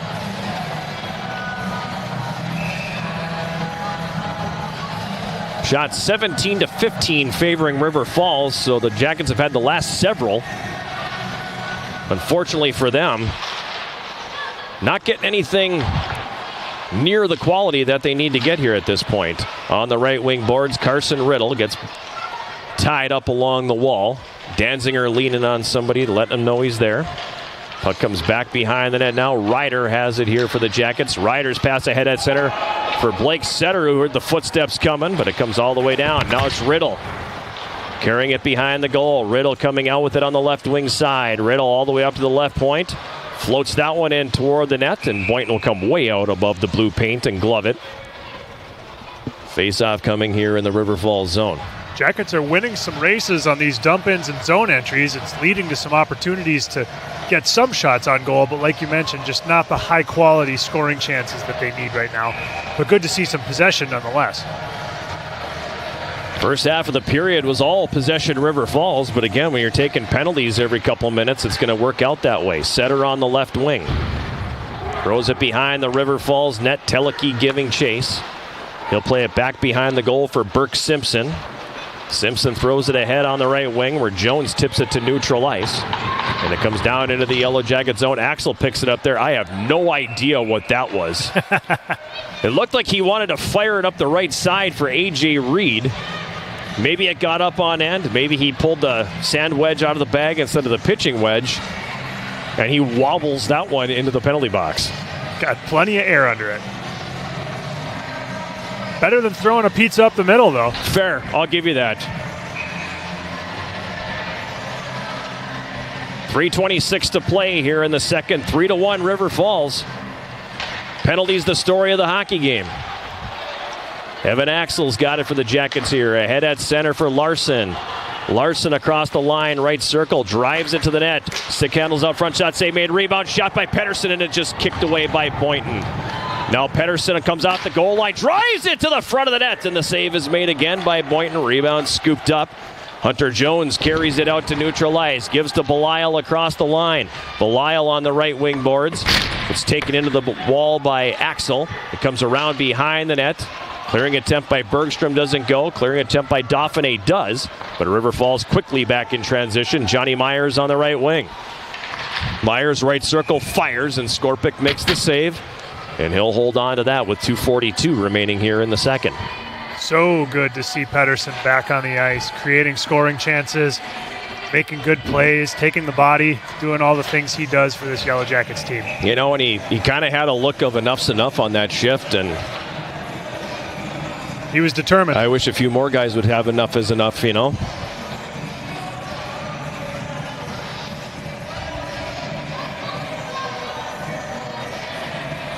Chris Ishmael will be dismissed from the face-off circle.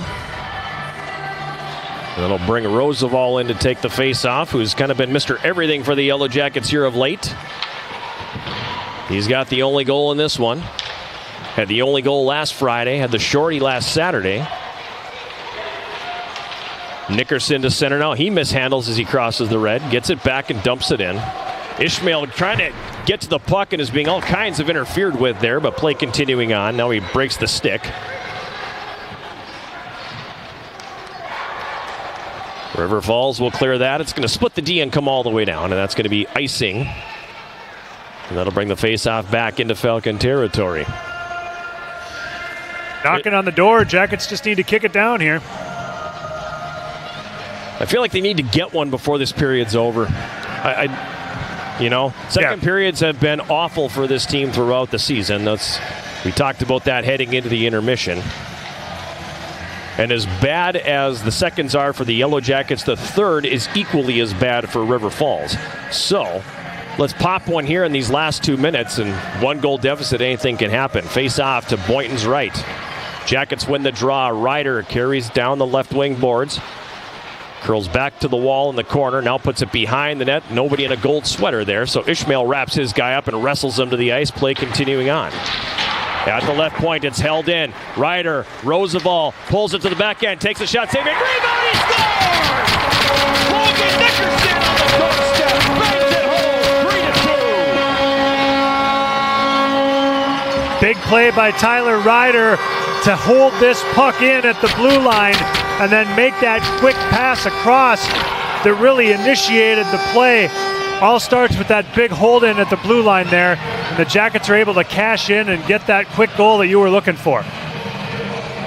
First of the year for Logan Nickerson, 18:09 in the period, the time of the marker. Jackets are within one. And I've harped on the Jackets on the PK tonight because they had 2 missed clears that led to power play goals. They finally get one to go their way. In the neutral zone, bouncing puck, corralled by the Yellow Jackets. Cade Shea on the left wing sends it in. Yellow Jackets, his first goal of the season and 5th of his career. Number 27, Logan Nickerson. He got an assist from number 9, Dan Roosevelt, and number 5, Matt Denziger. Well, that's not correct because it should have been Tyler Ryder, but at any rate, Jackets within one with 75 seconds to play in the period, and they will be called for icing. Yes, I believe it was 3, unless my eyes deceive me. It definitely was not your eyesight. Okay. Your eyesight is fantastic.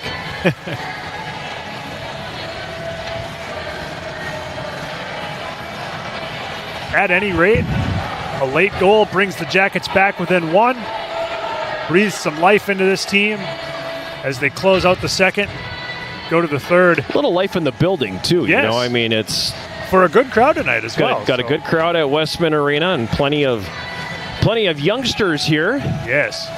Courtesy of the Mite Ones playing during the intermission. I see most of them have stuck around. Falcons controlling the faceoff. Sondriel with a long shot through traffic. Skorpic making the save. Rebound picked up. Yarmolnik on the left wing. Tried to pitchfork that up the boards. Does come out to neutral ice. Sondriel dumping it back in. River Falls will tag up, and we have less than a minute to go here now in this second period. On the left wing, Cade Shea tipping it to the River Falls line. It comes into the zone now. Margano has got it. He'll slide that up the wing for Dylan Smith. Now ahead for Loon, and he sends it into Yellow Jacket territory. Picked up behind the net. Ryder's pass, a little too much on it for Setter. He couldn't corral that one. Now a shot from the left point, and Reed Loon got inside position coming out of the right corner and was able to get a stick on that and redirect it. He got a little too much on it and put it out of play. Dangerous opportunity there for the Falcons. 35.9 seconds remaining in this second period, which the Jackets, a penalty-plagued period for them. They go shorthanded 3 times so far.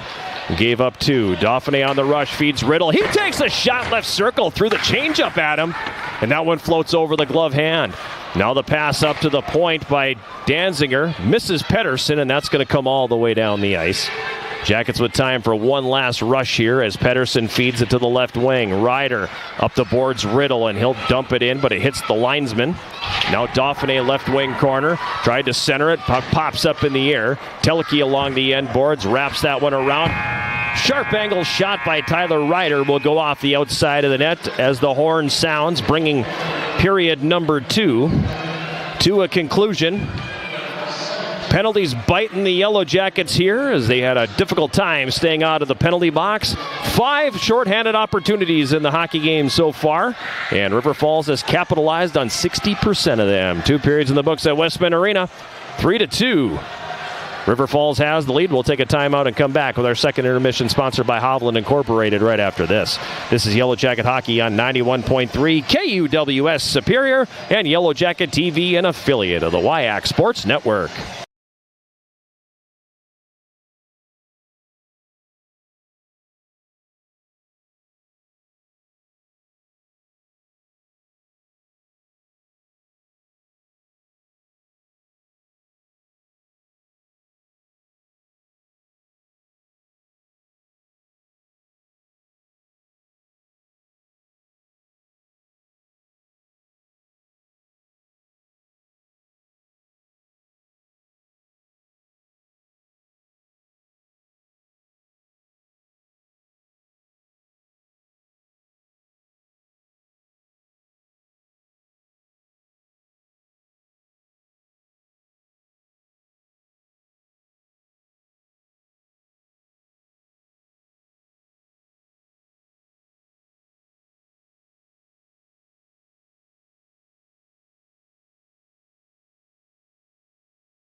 Second intermission here at Westman Arena. And as always, the second intermission is sponsored by Hovland Incorporated. And after 40 minutes, the Yellow Jackets trailing River Falls 3-2.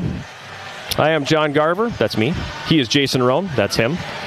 I keep looking at the monitor. The camera's here. Camera's right there. I wish the camera was on the monitor or the monitor was on the camera. We can rig that up for next year. Maybe we can put it right there. At any rate, back here at Westman Arena, and 2 periods in the books. Yellow Jackets trailing River Falls 3-2. I know you missed the first half of the hockey game here today, as you should when your high school daughter has a choir concert. That is what you do. But what you missed is the Jackets haven't taken a penalty since you've been here. That's good. And looking at your book, I see 4 stick infractions and 1 too many on the ice. Yes. So not the kind of penalties you want to take either. No, they haven't been. And they're definitely penalties. The trip was a trip. The hook was a hook. The slash broke a stick. The other slash got in on the hands when the guy was at a scoring opportunity. And On an early line change, not one but two guys jump on the ice, and then for a while you had 7, and then definitely 6, and yeah, it was a lot of penalties in this hockey game so far for the Yellow Jackets. I mean, 5 is a whole game's worth. Stick infractions and an unforced error on that too many men penalty, and they come back to bite you because, like I've said many times already tonight, 27.3% on the power play coming into the game, and they're a team that coming in, they were their 21 goals, 6 are on the power play. So now you're looking at 9 of 24, more than a third of their offense this year comes with the power play. You got to stay out of the penalty box. Wow, that is remarkable. And not to put you on the spot, but was there something you saw in their power play that was making it so successful tonight? Well, part of it is it's a 5-on-3, and so that always helps. 2 very athletic moves at the blue line to hold the zone, and I'm talking about, guys being able to have the ups to slide the New York City phone book underneath them, glove the puck, get down, drop it flat, and make a play. And that happened twice on 2 of those, the first 2 power play goals. Each one of those came courtesy of a missed clearing attempt. With the 5-on-3, I mean, you had brilliant puck movement in the offensive zone, and you've got the top scorer in the conference camped out in the right circle, and he has a wide open net. He's not going to miss that. And so the Jackets, they had some issues there. They had some real issues through this thing, and hopefully at some point they'll stop taking the penalties and can get back to things. So at the end of the day, you're only down 3-2. Right. You got that goal late like I requested. Thank you very much, guys. You're down by a goal heading into the third period, and the Falcons are a -7 in the third. So the second period, they're a good team there. In the third, they've struggled at times. So for the Yellow Jackets going the other way, they are... they're a +2 in the third period. So got them right where they want them. Yeah, exactly. So if they can come out and actually play the third period the way that they've wanted to play this entire game, they're going to be just fine. Right on. So how did we get to this point? Well, it was 1-1 after 1. Daniel Roosevelt scoring his 6th at 10:35 of the opening period on a power play. I like the fact that the team just kept going after things. The puck, it was right circle, the shot got blocked, it came back up top, they moved the puck around quickly, things get broken up in front, and they just kept whacking away at it, and Roosevelt was able to get in there, pounce on that loose puck, and hammer it home. They just kept getting after the puck. They were winning foot races. It was a really good power play for the Yellow Jackets. That was at 10:35. That made it 1-0, 6th of the year for Roosevelt. River Falls tying it at 15:32. Luke Marganeau scoring his first, and he was able to hold the zone by getting up in the air and gloving it down. It was a missed clearing attempt, and they dropped it down. 15 seconds later, if that, the puck gets back up to him at the blue line, and he takes a shot through traffic that beats Leon Skorpic low. 1-1 after 1. Then in the second period, they score at 5:07 on the power play. That was Ingram, the good puck movement on the 5-on-3. He's wide open in the right circle. That triangle was all over the place. I mean, it was a very fluid triangle. Those guys were moving around so much. Really good puck movement by River Falls there, and that made it a 2-1 game. His 9th of the season already. Assist to Atwill and Marganeau. At 12:33, it went to 3-1. Johnny Myers scoring his 2nd of the season on the power play. Cole Telecki got the assist. And that was a similar shot, or similar location to the second one. Myers in that right circle, but it was kind of odd looking. It's not like he overpowered anybody with that shot, but I think Jan had some traffic in front. He didn't necessarily see it because the puck literally went in the middle of the net. So a little bit of traffic. I don't think he could see things as well as he wanted to. And it ends up in the net, the power play goal. His 2nd of the year for Myers. It was 3-1 with 7:27 to go. Jackets get the goal late, though. We talked about it. Logan Nickerson on the rebound, his first. Right, and we talked about the impact of being able to hold pucks in at the blue line. This time, the failed clearing attempt came back to haunt the Falcons instead of the Yellow Jackets, with Ryder being able to hold a puck in, get it to Roosevelt. Then Roosevelt got it to Nickerson. Nickerson was able to take advantage and score and bring them back to within 1. Time of that goal, 18:09, 1st of the year for Nickerson. Ryder and Roosevelt the assists. And that's where we stand here after 20, 3-2. River Falls with the lead. Shots in the second period. The Yellow Jackets 15 for a 2-period total of 20. River Falls 12 for a 2-period total of 20. Penalties in the game so far. There's your story right there. River Falls just 1 for 2 minutes. Jackets scoring on that power play. Meanwhile, Yellow Jackets have taken 5 for 10 minutes. And the once vaunted Yellow Jacket penalty kill is probably under 80% now. Right, yeah, that's not where you want it to be. On the flip side, not that there are even up calls that ever happen in hockey, but with the power play disparity being what it is, there's going to be at least one coming their way. You would think the Jackets will at least be in line for one power play here in the third period. Maybe they can take advantage of that. Second intermission here at Westman Arena, sponsored by Hovland Incorporated. The Yellow Jackets trailing River Falls 3-2. We'll be back with more of our intermission programming right after this. This is Yellow Jacket Hockey on 91.3 KUWS Superior and Yellow Jacket TV, an affiliate of the WIAC Sports Network.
It's away from the third period. Yellow Jackets trailing River Falls 3-2. Elsewhere around the WIAC, good one going at KB Willett Arena and Stevens Point.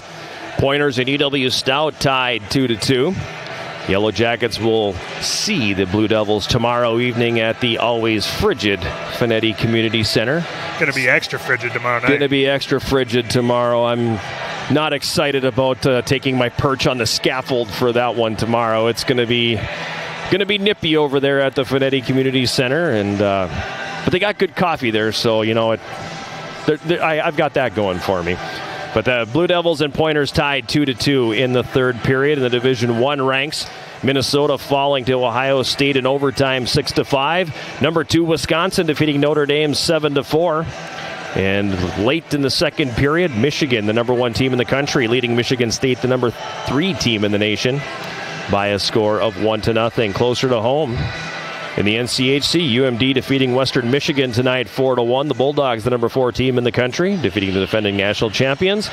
After 2 periods of play at the Herb Brooks National Hockey Center, North Dakota has a 3-2 lead over St. Cloud State. A couple of good road performances so far by the Bulldogs and the Fighting Hawks. Yes, and you know you're a UMD alumnus as we know, and down year for the Bulldogs last year, maybe the last couple of years, looking pretty good this year. Yeah, it's an exciting team to watch. The Plant boys are good at the hockey. Yes, they are very good at the hockey, and it's been fun to see a resurgence there after a couple of down seasons. And I think the more depth scoring they can get by the sounds of it, the more potential that team has to go deep. Yeah, because the Plant boys are special players. They really are, and it's not surprising knowing who their father is and knowing who their grandfather is, that they grew up in hockey arenas, and yes, they're very good at the hockey things. So kind of leading the way for UMD. Interesting to see what will happen when World Juniors kick in and one of them departs to play for Team USA. And UMD losing a couple of players to the USA hockey roster, but World Juniors still a couple of weeks away. That'll come just after Christmas, and I'm sure we'll have time to talk about that a little bit later on as well, because that's as fun as it gets for the hockey nerds out in this world. The World Juniors are fantastic. Yeah, love that event. Always have, ever since I was a little kid and saw it for the first time, and I know you have those kind of memories as well. This year actually brings back some of those memories with the event being here in Minnesota. Are you going to go at all? Probably, yeah. Okay. use the USA Hockey connections? Because, boy, those tickets are spendy. Don't you know who I am? You can't keep me out. No, I think we've talked about it before. I mean, my first exposure was like 1981 or 82 maybe, when it's different now when they're playing these things in NHL arenas. But back then it was like, oh, Minnesota's hosting. You are going to play in 8 different municipal rinks around the state of Minnesota. We'll chuck one in North Dakota and Manitoba as well, because, yeah, that's a footprint. Right. But, I saw Finland and then Czechoslovakia play at the Miners Memorial Building in Virginia. Yeah, amazing stuff. And there was a game in Grand Rapids as well, a game in Duluth. So, yeah, it was a little different vibe back then. Yeah, it was absolutely different from what we were accustomed to seeing with the World Juniors today. But at any rate, I've got an international tie-in I can make on this date in hockey history. Bring it. Let's have it. So tonight we're going back 57 years to December 5th, 1968. Okay. For a story that combines family drama, unlikely greatness, and one of the most consequential roster moves in National Hockey League history. Okay. Here's the scene. Boston Garden, packed house, Bruins and Canadiens. Between the pipes for Montreal, 25-year-old goaltender Tony Esposito making his NHL debut. So if you're doing your Hockey Immaculate Grid and you see the Canadiens logo, you can actually use Tony Esposito. You can use Tony Esposito. The game ended in a 2-2 tie with Esposito facing 35 shots on goal. The only 2 shots that beat him came from, you guessed it, his brother, his older brother, Phil Esposito, who scored his 14th and 15th goals of the season on his way to 49 that year and the Hart Memorial Trophy. And you'd think that would be the end of the story. A nice family tale, nothing more. But here's where it gets really interesting. Tony played only 13 games for Montreal that season. And that Canadiens team, of course, they went on to sweep St. Louis to win the Stanley Cup with Tony on the roster but never on the ice during the playoffs. Well, you don't get your name on it then. At the end of that season, Montreal left him unprotected for the intra-league draft, and Chicago, the Blackhawks, claimed him for $30,000. The following season, he recorded 15 shutouts, winning the Calder Trophy as Rookie of the Year and the Vezina as the league's top goalie, went on to win the Vezina 3 times in total, became one of the greatest goalies in hockey history. Eventually, here's the international tie-in, playing for both Team Canada and Team USA after he became an American citizen late in his career in international competition. Both Esposito brothers ended up enshrined in the Toronto Hockey Hall of Fame, and their pro hockey adventures began together, at least, on this date in hockey history. Look at that. That's why you're in the Society of International Hockey Research right there, man. That's a solid pull. And it's interesting that, Tony Esposito is in Montreal. If they don't make that trade, did they ever acquire Ken Dryden then? Right. Who knows? Yeah. So I think it worked out well for everybody, I think. But that's an interesting pull. And I think a lot of people don't realize that he did start his professional career in Montreal after playing collegiately at Michigan Tech. There are plenty of people who don't even know that he was a college guy. Right. Which was rare back then. Right.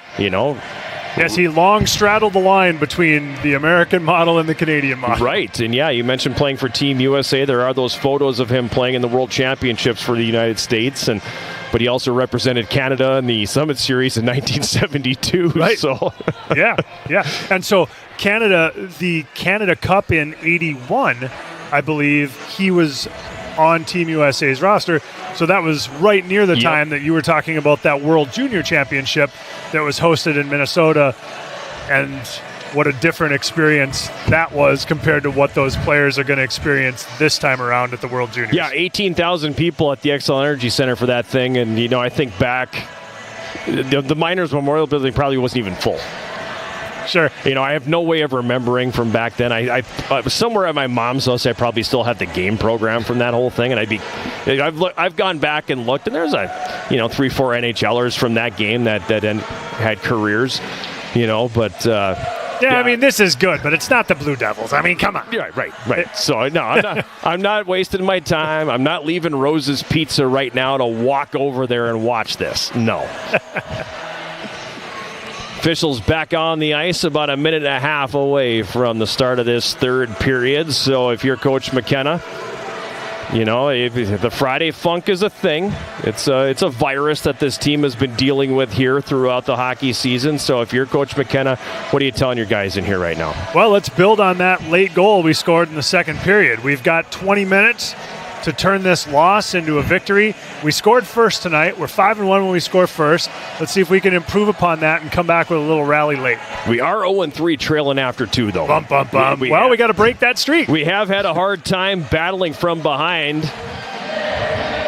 So I'm curious to see how the Jackets come out. I feel like I've said so many times this year, too, we're going to learn a little bit about this team at this point. We're going to learn what this team is made of. We're going to learn what their identity is, and we've learned that they usually can answer on a Saturday. That is what we have learned so far. I feel like we've got to have a Pettersson goal here in the third. He has definitely made an impact in his return. He's had probably 3 or 4 point-blank scoring opportunities in this game, and he is so willing to just do what has to be done, and they've lacked that with him being hurt and not in the lineup. So it's awesome to see the captain, number 16, back on the ice, and I would love to see him find the back of the net here in this one tonight. Yeah, it looks like he has a team-high 7 shots, 5 on goal in this one thus far. Welcome back, Captain. 5-on-5 to start. Fresh 20 on the clock. Jackets going left to right across your radio dial here as we start the third period. Dusty Bergstrom has it here now. He'll cross the red and send it ahead. It hops over the stick of Ishmael and goes to the left wing corner. Along the end board behind that, Nickerson. Around for Roosevelt, the 2 goal scorers for the Yellow Jackets in this one. It's in the left wing corner now. Puck is going to pop away from Ishmael. Teleki digs it free, and he'll start back the other way for River Falls. He'll flip it into the Yellow Jacket zone left corner. Johnny Myers there first, wrapped up by Evan Axel. Puck comes free behind the net now. Myers has it in the left circle. He takes a shot that's deflected and will end up over the glass and out. Don't know if that caught the headgear of Jan Skorpic. He is adjusting the face mask, so looks like that one caught him up high before it exited the playing area. Yes, the Jackets' other 2 goalies were giving him a good round of applause there from behind the glass on that one. So goalies union appreciates taking one off the mask. The goalies union. Face-off will be to Skorpic's right. 35 seconds gone here in this third period. Danziger on the right wing board tried to clear the zone, but it's held in there by Portner. Now it comes over. Ingram in the right circle, kind of fanned on it a little bit, got handcuffed and didn't get the shot away. Otherwise, he had a point-blank opportunity. Jackets back the other way on the attack. It's sent down behind the net, wrapped around on the right wing side, and Atwill clears it to center. Jackets recover it here. Tyler Ryder up the left wing for Shea. He just flat out misses that pass. Falcons back the other direction. That's going to slide in on goal, and it'll be covered by Jan Skorpic. Dylan Smith had the lumber chopped out of his hands there by Tyler Ryder. Didn't like that he snuck in a little bit too close to the goaltender as he was covering up.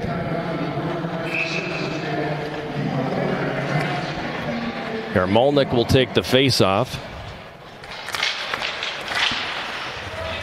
It's controlled by River Falls. It comes up now to the left point. Carpenter is going to slide it down behind the net where Yarmolnik will pick it up. Alexei Yarmolnik now over to the right wing side where Whitehouse has it. Up the middle for Shea. Now to Setter. Setter across the line, mishandles, regains control and chops it down low. Shea along the end boards, tied up there and thrown down by Carpenter. Stick breaking there. That was Setter's lumber, so the Jackets have 5 down there, but only 4 have sticks. Gibbs went to throw it deep. That was knocked down. Now it's intercepted at center. Whitehouse to the right wing. Yarmolnik, a rising shot that misses high. Comes up to the left point. Larson a long shot. Boynton will make the save and hold on, and right on the doorstep. Agitating away is Colin Pettersson. Ian Carpenter throwing a cross check into him. Love to see it. Jackets definitely not shy about throwing rubber on goal right now. But I don't think he can be. Right. Puck comes up to the right point. Evan Axel has it here. He takes a shot that floats in on net. Boynton made the save. He struggled with that. Teleki and Pettersson wrestling at the top of the goal crease, but the changeup from the right point kind of fooled everybody. It floated in on goal, and it looked like it caught Boynton off guard. Floated in, and there was a lot of traffic out front, too. Probably didn't have a great look at that one. Sometimes those pucks can also get up high enough where the goalie, his view is obstructed by the fans in the background. That might have happened on that one. Shot taken there by Axel, floats wide as Pettersson deposits Teleki to the ice.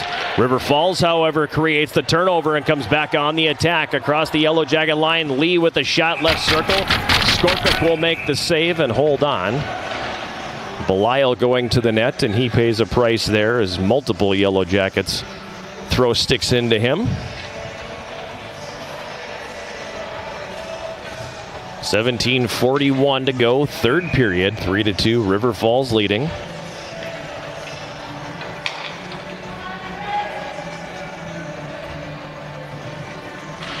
The club hockey team is supposed to face off at 9:30 tonight. I don't know if that is going to happen. Riddle plays that out into the neutral zone, then kicks the stick away from the River Falls player. Disguised that one enough to not get called, because that should be a penalty. Now Jordan Gibbs for the Jackets up the left side. His pass is blocked. Riddle picks up the loose puck in the neutral zone, and he dumps it in behind the River Falls net. They send it up the left wing. Myers, rink-wide feet on the right now. Middendorf loses the handle on the puck. Yellow Jackets get it back. Gibbs sends it around to the right wing for Tuo Mioksa. He was quiet in the second period. After a pretty good first period, he gets that one ahead at center now across the line. Riddle on the doorstep had an opportunity, but the puck bounces to the left wing corner. Margano behind the net here for River Falls. Passes that one ahead on the left wing. Myers tips it into the Yellow Jacket zone. Ryder settles it down, then he'll flip to neutral. Knocked down by Margano to Atwill on the left wing. Puck comes across the Yellow Jacket line. Portner carries all the way up to the blue line, gets away from Roosevelt. Portner now again up top to the left point. Carpenter floats that one wide of the goal. It comes off the inboards at the left side of the net, and it was poked just wide. Now it comes up to the line again. Warham with a shot, and the save is made by Skorpic. Jackets bottled up in their own zone. They need a line change here. Danziger starts the rush back, gets across the red line, backhands it into the River Falls zone, right wing corner. It comes behind the net. Carpenter wraps it harder on the left side. Ingram tips it to the Yellow Jacket line. Bergstrom steps up to break up the play. Now Warham for River Falls across the red. Bounces that one in on goal. Kicked away by Skorpic. Coming out with it here, Warham takes the shot left side. That one misses wide. Jackets get control and clear. That's too many men on the ice, but they got it. So River Falls says, we see your too many men. We're going to call one back the other way, as the player who jumped on played the puck, and the Yellow Jackets are going to the power play for the second time. Well, here's that power play that we predicted would come the Yellow Jackets' way. 15:42 remaining in the third. Let's see what they can do with it.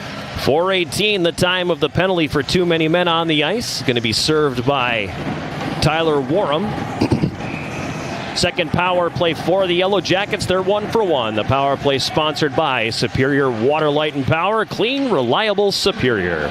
At the right point, Tyler Ryder gives it over now for Reed, right circle. Down low, Riddle off the goal line, a shot, and the save is made by Boynton. Reed up top, right point, Ryder walks it over to Gibbs, the one-timer. That gets blocked in front, and Johnny Myers will send that all the way down. That stung Teleki because Gibbs got all of it. Ryder behind the net. Passes that one to the right side for Jordan Gibbs. He'll dump it in. It comes around hard to the left side. Reed tied up.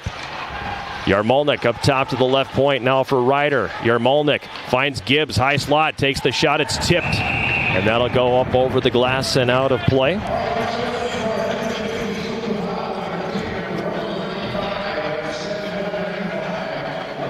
Not sure if that was Margano that got that one, but great stick there at the last moment to redirect that shot. Looked like a great opportunity for Gibbs. And unfortunately, after that redirect, it just went harmlessly into the netting.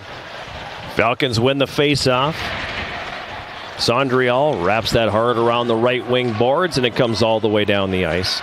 Axel chasing it down. He'll circle his net and come up the right wing here now. Axel to center across the red line. His pass for Ishmael on the right wing picked off and cleared.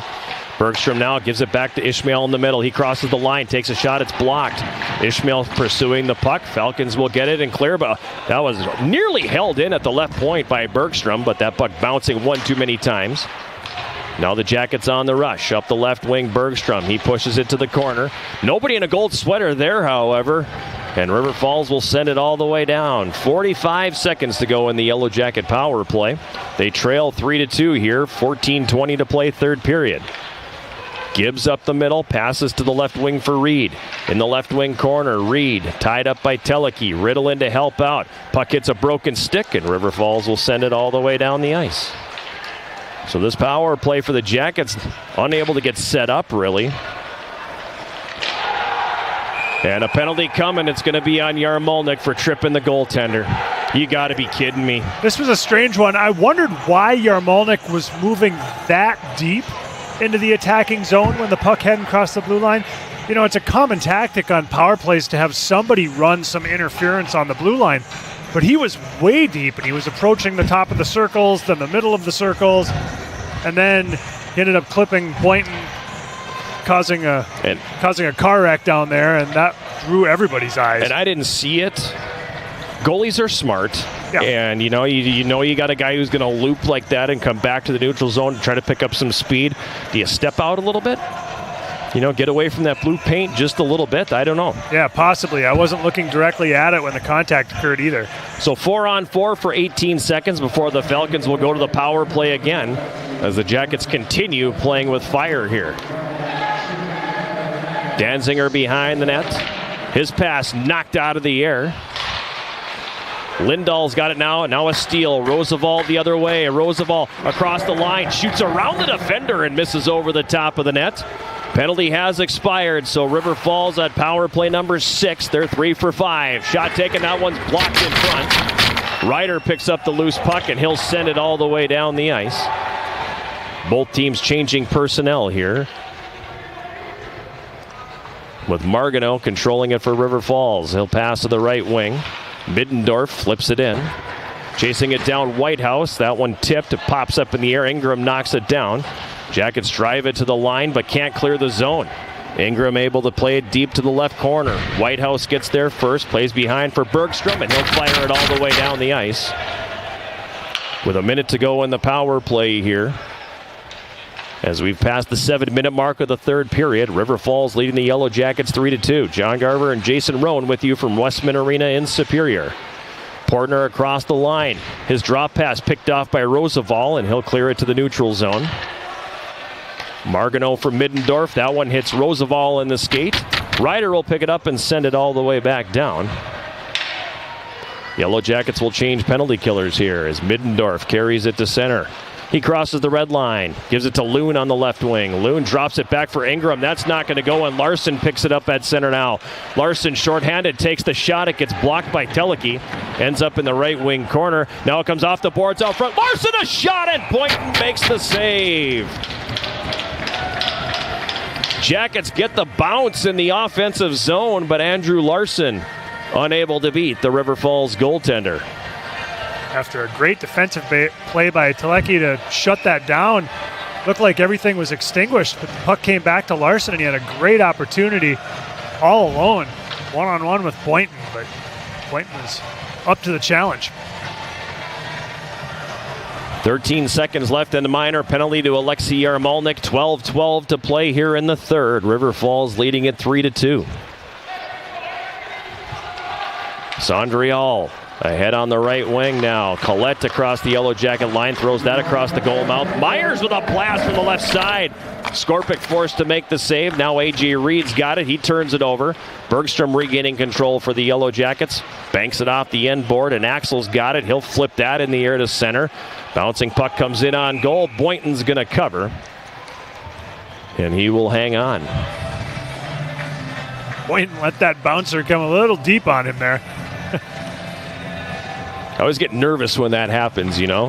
Yeah, you never know which way that puck's going to bounce. Yeah, you have no idea what's going to happen with that thing. And I always get a little bit nervous when it bounces like that. Jackets win the face-off. False start. Unfortunate, because it was a great looking. It was developing well. That was developing very well. Not nearly as nice a face-off this time, but the Jackets win it. Whitehouse on the right side. Whitehouse carries it down, takes the shot from the sharp angle, saved by Boynton. That was a great shot by him to force the rebound, and there was nobody there in the slot to get it. Right. Back the other way, River Falls, a rising shot taken from the left circle by Hunter Jones, misses high. Behind the Yellow Jacket net, Burke Simpson now has it left corner. His pass picked off. Taking it away here is Carson Riddle, and he'll carry it to center. Ahead now, Lucier right wing. Drops it off. Gibbs right circle. His shot's going to miss well wide. Comes all the way up to the left point, and Danziger sends it deep. Behind the net now, A.J. Reed for the Yellow Jackets, leaving it for Riddle. Riddle saucers that up to the right point. Danziger does a good job to hold the zone, and then plays it back down the boards. It pops in the air. Danziger gets knocked down. Play comes to the line, and now out to neutral ice. On the right side, Lucier. He'll send it in. Yellow Jackets will change. Tyler Lee starts it up ice for River Falls. For Loon on the left wing. Jackets break it up. Danziger now at the red line. Flips it into the River Falls zone. Pedersen giving chase. Tyler Lee banks it off the end boards behind the net. Falcons will clear it out to center. Larson knocks his man down, and the puck will be pushed back into Yellow Jacket territory, where Danziger corrals it and gives it to Tyler Ryder. Ryder carries it to center. He flips that ahead on the left wing. Tipped in by Larson. Dauphiné giving chase. Puck tied up along the end boards behind the River Falls net. Worked free there by the defense. And Lindahl will play that one ahead to center. Ingram didn't get a stick on it, and it's going to be an icing call on the Falcons. So something's bothering me here, and we've seen this multiple times tonight, and I don't know if that is, if they're intending, Jackets are intending for this or not, but the flip, like the last one there when Larson's has a lane where he can go somewhere, they flip it to him, and all he can do is take the wobbling puck and play it into the offensive zone. Why can't you make a crisp pass there? Right, yeah, at that point, when it's an aerial pass, you're just trying to knock it down, and really hard to hit a guy in stride there and keep the flow going. Right wing corner, River Falls zone. Yarmolnik had it for a moment. Now River Falls controls with Sondrial, and he'll send it ahead at center for Ingram. Keenan Ingram across the Yellow Jacket line has it poked off his stick by Axel. Yarmolnik will pick up the loose puck and feed it across. Pass handcuffing Cade Shea, but he's able to tip it to the left wing corner, River Falls territory. Now the puck behind the net to the left corner. Yarmolnik coming out with it here. Yarmolnik into the high slot for Setter. Takes the shot. The save is made by Boynton. Rebound to the left corner. Now Shea has it there. He's tied up by Sondrial. Yarmolnik in there battling for it as well, but Portner's going to come out with it here. And he'll flip it over to the right wing board. Sondrial ahead at center. Ingram pass off his skate. Now it'll bounce around and come back into the Yellow Jacket zone. Taken there by Evan Axel. His pass at the ice is picked off. Setter's got it now. Blake Setter for the Yellow Jackets. Gives it ahead for Axel right wing. Axel across the line, a long shot. Boynton the save. Rebound was there. Picked up by Ian Carpenter. Now his pass picked off. Axel has it poked off his stick, however. And back the other way, River Falls. Portner from center sends a shot over the top of the Yellow Jacket net. Liam Whitehouse throws it up the right wing, picked off Johnny Myers. Myers for the Falcons, left wing side, throws that through the goal crease. Jackets come back on the attack. Gibbs ahead for Roosevelt on the right wing. He crosses the River Falls line, drops it for Nickerson, a shot. That one stopped. Now behind the net, Ishmael has it poked off his stick. Puck comes back out into the neutral zone. Taken by Danziger, now for Nickerson, but he overskates. Wouldn't have mattered anyway because the Jackets were offside. On the right wing, Nickerson passing that one ahead, looking for Ishmael, but he was interfered with, and play comes back the other direction. In the Yellow Jackets zone, Gibbs giving chase as we pass the 12-minute mark of this third period. 3-2, River Falls with the lead. Jackets losing the special teams battle, and that's the difference in the hockey game. Gibbs ahead for A.J. Reed. Reed, the freshman from Milwaukee, across the line. His shot's tipped wide. He follows up and chips the rebound wide. On the left wing boards, Ryder. Tried to stick handle and got it caught up in a skate. Now Tuo Mioksa is knocked off the play, and River Falls will clear it.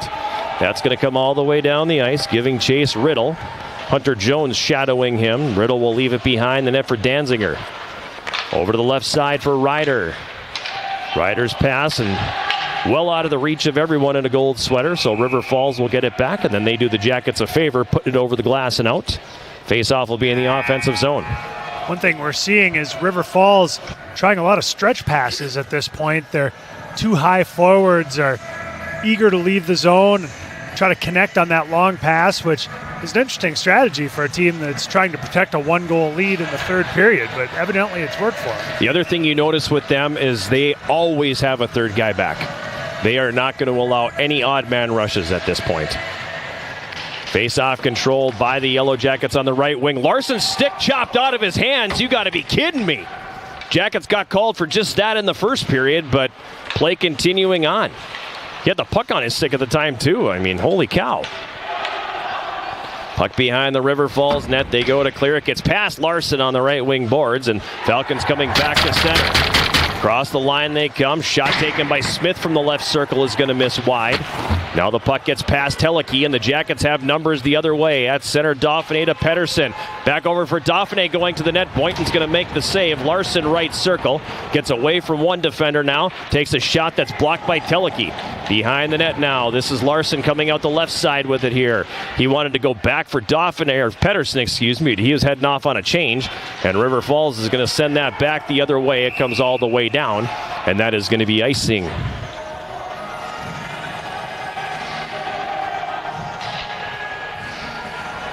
Jackets may have gotten the even-up call after not getting that slashing call a few moments later when Pettersson probably could have been called for interference, but got away with that one.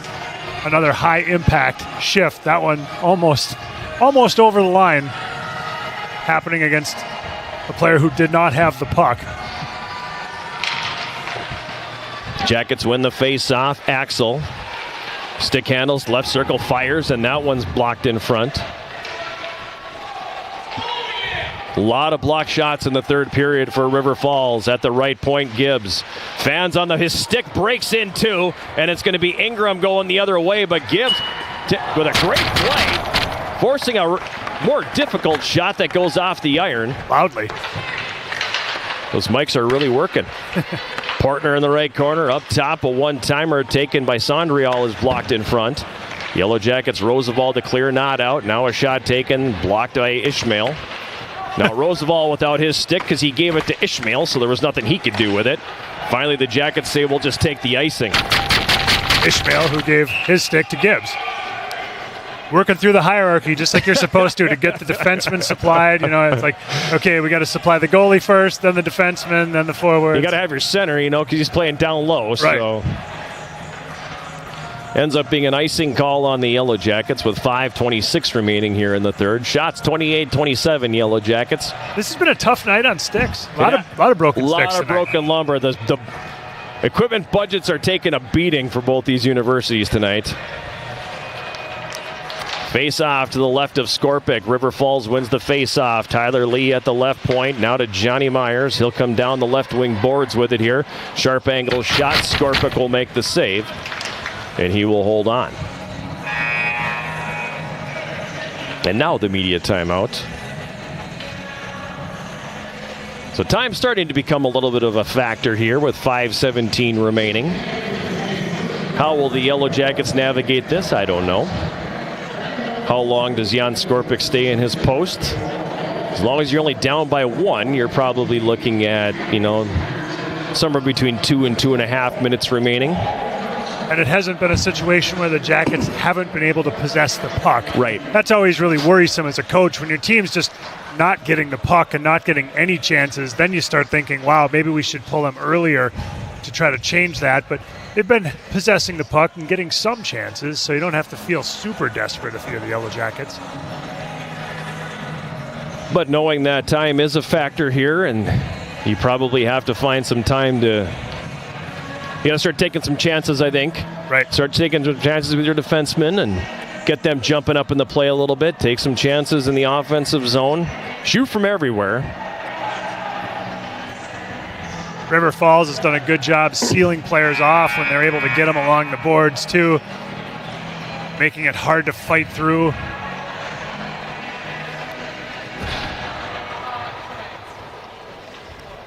Big defensive zone face-off here for the Yellow Jackets.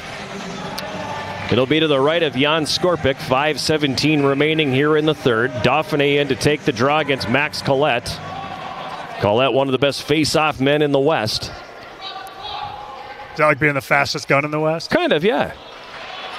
But Dauphiné wins this duel. Jackets control.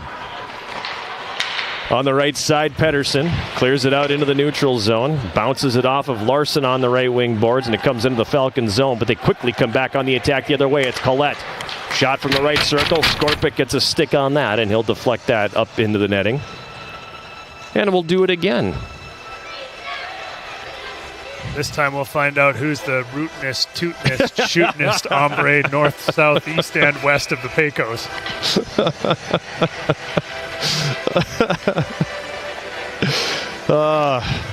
That's the first time the word tootinist has ever been used in my 26 years of calling Yellow Jacket hockey. Dauphiné has got it now. Up the left wing, Larson tips it in, but puts it right on the tape of Sondriel. You know, that's one of those plays that's got to be better there. Dauphiné will dump it in. It banks off the end boards. Taken there by Margano. Over to Sondriel. Rink wide feed on to the left. Simpson sends it rink wide on the right for Hunter Jones, but it's out of his reach, and that's going to be icing. It's crazy when I see 56 face-offs. This is about to be face-off number 57. Because in the first 10 minutes, we had 3. Wow. I mean, we dropped the opening face-off and we went 4.5 minutes. That club game was looking real good at that point. It was. Not so much anymore. Then the Mites got into the action, and slowed things down a little bit. Jackets win the face-off. Bergstrom fires and just misses wide of the right post. The rebound, Karams back up the slot. Axel at the right point will feather that one low. Puck comes around to the left side. Cade Shea has got it there. Rifles it behind the net for Yarmolnik. He tried to go to the left wing side. It hit the referee, and back the other way now. River Falls with Jones to Belisle. And they get across the line. It's going to be an offside call. And then Belisle takes a dive after Evan Axel got the glove up in the face mask. And you've had 6 power plays, buddy. You're not going to get that one here.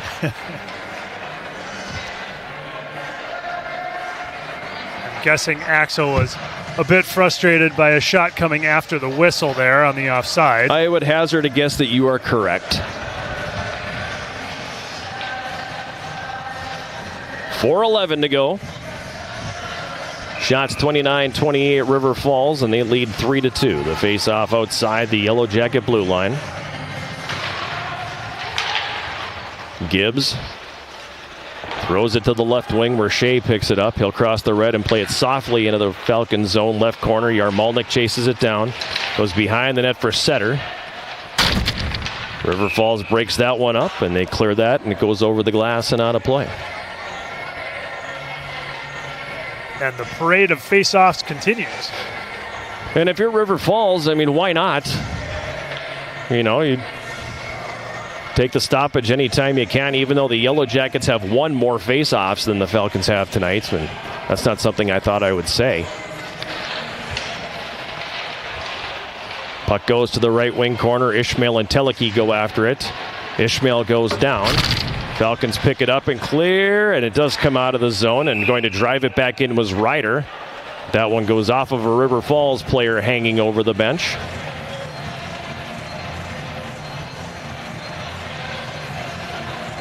I wouldn't want to be hanging over the bench in that situation. You could kind of see that one coming. Everybody knows how I feel about that. If you're hanging over the boards and it hits you, it should be a face-off in your zone then. Right. If you're not and it goes in your bench, then fine, neutral zone face-off. But if you are hanging over the boards, yeah, that should be a defensive zone face-off for your team. Ryder at center. Gives it to Gibbs. He'll cross the red and dump it in with 3.5 to go. Roosevelt on the left wing. Tied up along the boards in to help out Ishmael, and he's got it now on the left wing half board. Goes down for Roosevelt. It's off his stick. Ends up behind the Falcons' goal, and Margano plays it ahead on the left wing. Rink wide feed over to the right. Roosevelt was heading off on a change, but decided to go back after that loose puck with The needle was on E there, so he heads back to the bench. And Danziger starts the rush with 3 minutes to play. It's poked off his stick. Pettersson's got it high slot. Slides it over to the left wing for Larson. Behind the net for Dauphiné. Dauphiné over to the right wing, boards Bergstrom. Now back behind the net for Dauphiné. Pettersson setting up camp in front of the net. Now vacates the campsite and has it below the goal line. He's wrestled to the ice. Skorpic to the bench. Extra attacker on for the Yellow Jackets here. More lumber in the offensive zone. Behind the net, Dauphiné. Right corner, Pettersson. He walks out right circle and shoots, and that one's going to be blocked as Margano got a piece of that one. His 6th block of the hockey game, and he deflects that out of play. And a very consequential block there, obviously breaking up the Yellow Jackets' chance to get settled in with the 6-on-5 advantage. Now it's going to have to start from a face-off. 2:27 remaining here in period number 3. 3-2 River Falls. Extra attacker on for the Yellow Jackets. Dauphiné in to take the face-off against Colette. Timeout called by Coach Richard McKenna. Coach McKenna with the whiteboard already locked and loaded over there on the Yellow Jackets bench. Got a play in mind here. I hope so. If you don't, I mean, you're faking it good if you don't. And it all starts with winning the faceoff. The best laid plans go awry if the faceoff isn't won here. Isn't that the truth? Isn't that the truth? Yellow Jackets on the road tomorrow at UW Stout. Women's hockey home tomorrow against number 12 UW Eau Claire. 2 o'clock face-off here at Westman Arena. Tom Hansen on lead vocals. Full broadcast day on KUWS. Women's basketball against UW Stout from the Mertz at 1 o'clock. Men's basketball against St. Norbert from the Mertz at 3 o'clock. The Big Sound Matt Johnson will have the call of both of those games. Pre-game show for the women beginning at 12:45. Followed by the men's broadcast. And then we close it out with men's hockey on the road at Stout. Sandwiched in between all that, the men's club hockey team will have the second game of its series against UW Milwaukee. 5 o'clock face-off tomorrow. That should not be in any kind of jeopardy like the 9:30 start is today. 6 minutes away. Face-off to Boynton's left. Ishmael in to take the draw. 4 forwards and 2 defensemen on the ice. Jackets win the face-off. On the right wing board, Ishmael to the right point for Bergstrom. Back down the wall. Right corner, Ishmael. Behind the net, left corner, Pettersson. Up top, Axel, left point. Right point, Bergstrom. Right corner, Ishmael. He lets it go. Behind the net, Dauphiné. Over to the right wing half board now, Ishmael. Up top, Axel left point. Ishmael right circle, fires. That is traffic in front. On the rebound, Roosevelt! And oh, what a stop by Boynton. That may have caught the post, I couldn't tell. Behind the net now, it's picked up by the Falcons and cleared to the line. Axel able to hold the zone. Now Myers is going to flip that the other way. Axel takes the bouncing puck with 1:45 to play. Evan Axel for Dauphiné now, and he starts up ice. Dauphiné has it poked off his stick. And Middendorf will cross the red line, come into the Yellow Jacket zone, and score.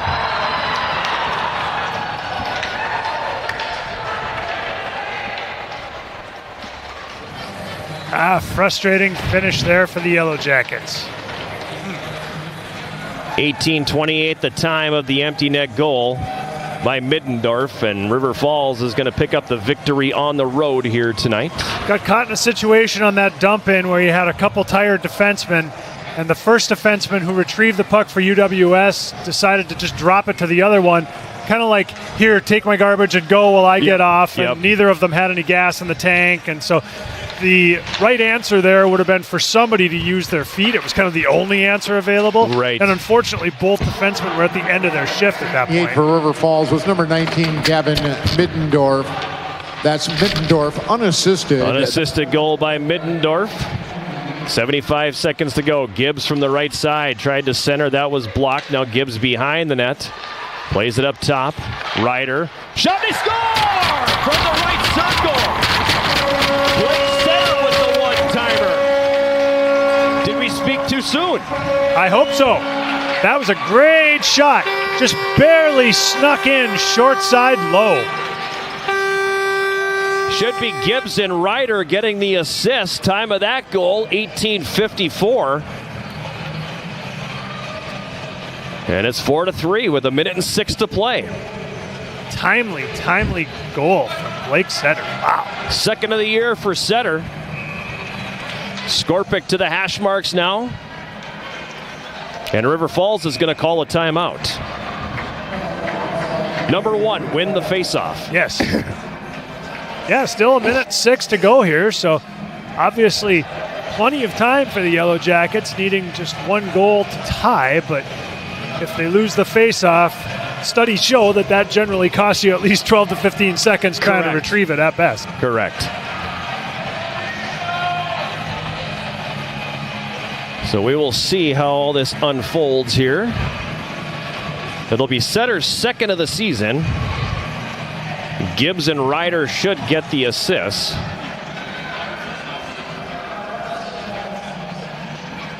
Great to see that fight in the Yellow Jackets.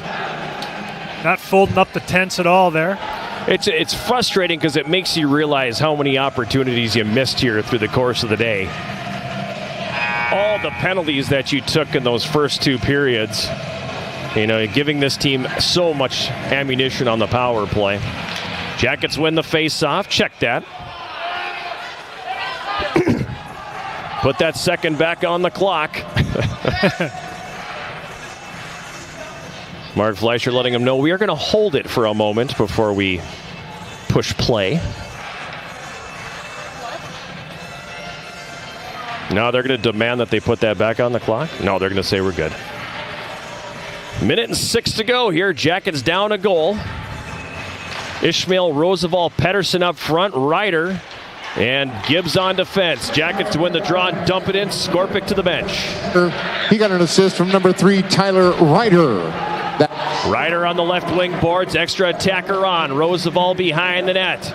Roosevelt gives it to Gibbs, right circle. Takes the shot. It gets blocked.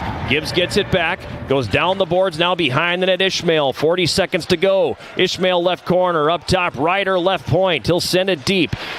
Behind the net, Pedersen for the Jackets. Up top for Ryder. Ryder left wing boards into the high slot for Gibbs, who was open, but it was out of his reach, and it comes all the way back down the ice. Ishmael up the right wing, gets tied up. Myers picks it up, and he smartly just plays it to the left wing corner with 20 seconds to go. Up ice for the Yellow Jackets. Now Gibbs to the right wing for Ishmael. He rifles it in. Setter down the boards. It kicks off his stick, and River Falls is going to send that all the way down. It's going to be icing on the Falcons with 8.1 seconds to go in the third period. Jackets looked like they had a chance to hold that puck in on the hard dump, but unfortunately just weren't quite able to hold it in. Luckily, though, the icing gives them an opportunity for a late faceoff. Ishmael will take it. Gibbs in the shooting position. Extra attacker on. Face-off controlled by River Falls. They'll send it all the way down. I don't know if Tyler Ryder has the speed. He does. Great hustle. So it's going to be another icing call on River Falls. And the face-off will be to the right of Boynton with 2.1. You still do have enough time to pull it back and take a shot. But you got to win this bad boy clean.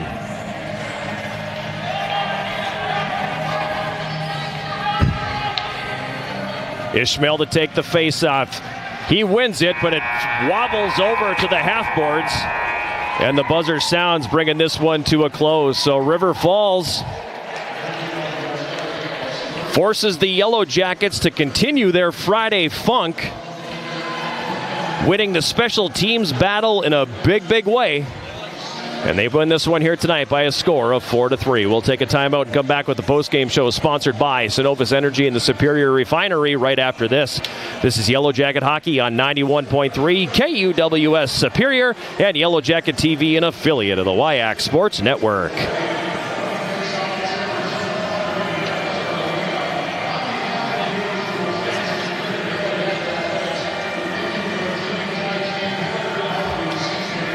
Shots here, 30-30.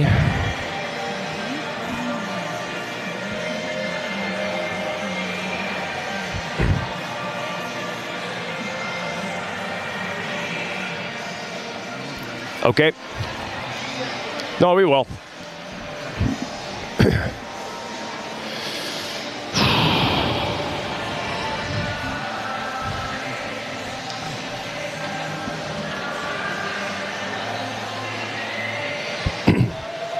No, I'm not. I'm not interested in a meaningful career.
We're back here at Westman Arena. Final score here tonight. The Yellow Jackets falling to UW River Falls 4-3. And are caught up in the mushy middle of the WIAC after that loss here this evening.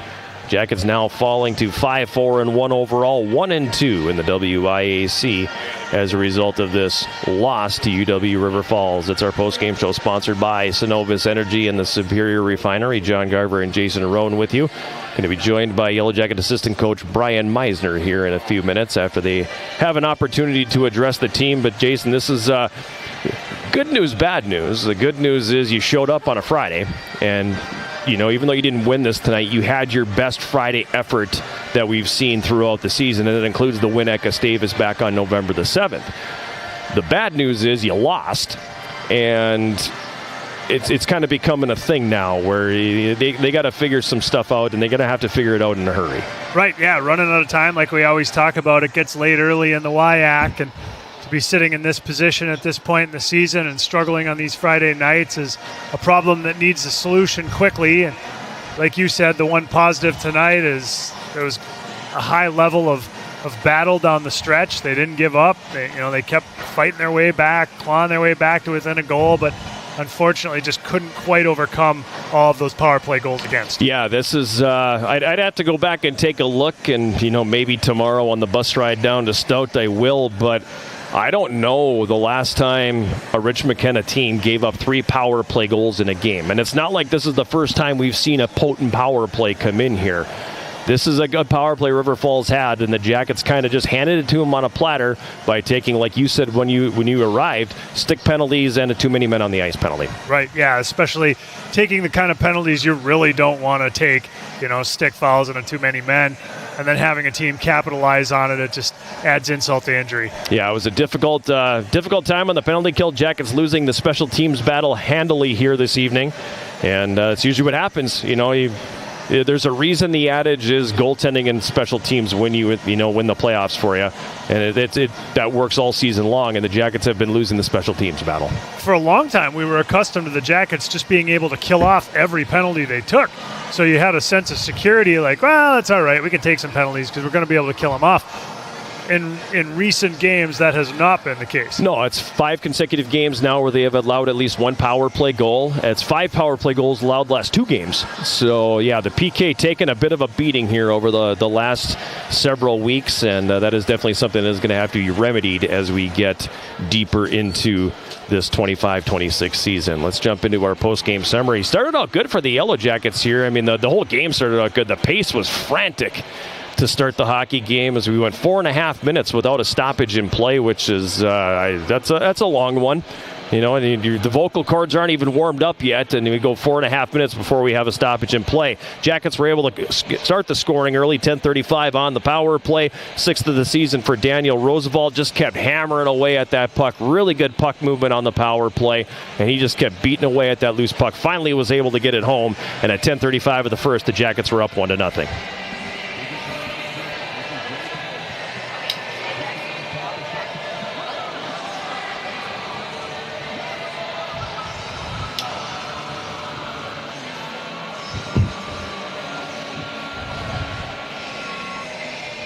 Sixth of the year for Daniel Roosevelt. That leads the Yellow Jackets. Axel and Ishmael got the assist. 1-0. Jackets had the lead. Stayed that way for about 5 minutes, and then River Falls scoring on the power play, and this was one of those misclearing attempts as Luke Marganeau had huge ups to get up in the air and glove that one down. And he's able to hold the zone. They work it around a little bit, and then he takes the wrister from the blue line that gets through the traffic and beats goaltender Jan Skorpic for his first of the season. And that tied the game at 1, but it was him holding the zone on that misclearing attempt that helped the Falcons tie the game at 15:32. Shots in the first period favoring River Falls 8-5. Jackets getting in penalty trouble early in the second period. A too many men on the ice penalty at 3:54. A slashing penalty on Chris Ishmael at 4:17 makes it a 5-on-3. And Keenan Ingram scoring his 9th goal of the season already as he 5-on-3. They worked the puck around in the offensive zone really well. Another misclearing attempt by the Yellow Jackets on that one as they were able to hold the zone. Marganeau fed it over to the right circle, and it was a wide open net for Ingram, his 9th. 5:07 into the second period, it was 2-1. At 12:33, it went to 3-1. Another power play goal, 2nd of the season for Johnny Myers. He snapped a shot from the right circle that got past Jan Skorpic. Cole Teleke getting the lone assist on that one. And at 12:33 of the second period, 3-1 River Falls rather. Yellow Jackets reeling a little bit. But then Jason showed up, and the Yellow Jackets were able to cut that lead in half late in the second period. And I just finished saying, maybe I was being prophetic, I don't know, but they really need to get one here before the end of the period when there was 2 minutes left, and they were able to do that. Yeah, unfortunately, when I first showed up, it was when River Falls scored that goal, but then I did bring us some luck with this late goal for the Yellow Jackets in the second period. Logan Nickerson pouncing on the rebound to go his first of the season at 18:09, and the Jackets were within 1 at 3-2.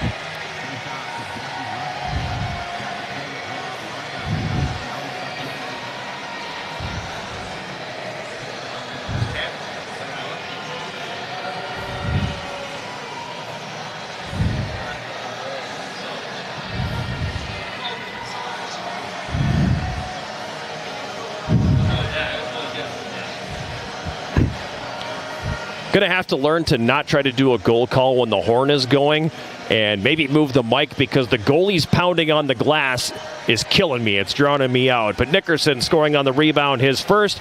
Ryder and Roosevelt the assists at 18:09. 3-2 River Falls after 2. Stayed that way until late, despite the fact the Jackets had a lot of O-zone time and had their opportunities in the third. Empty net goal for Gavin Middendorf, his third. That came at 18:28 to make it 4-2 at the time. And who knew that the empty netter would also become the game winner because the Jackets weren't done yet. Right, yeah. It looked like it was going to be a dagger, but it wasn't quite a dagger. Jackets getting one at 18:54, so 26 seconds after the empty netter. It's Blake Setter, his second. That made it a 4-3 game.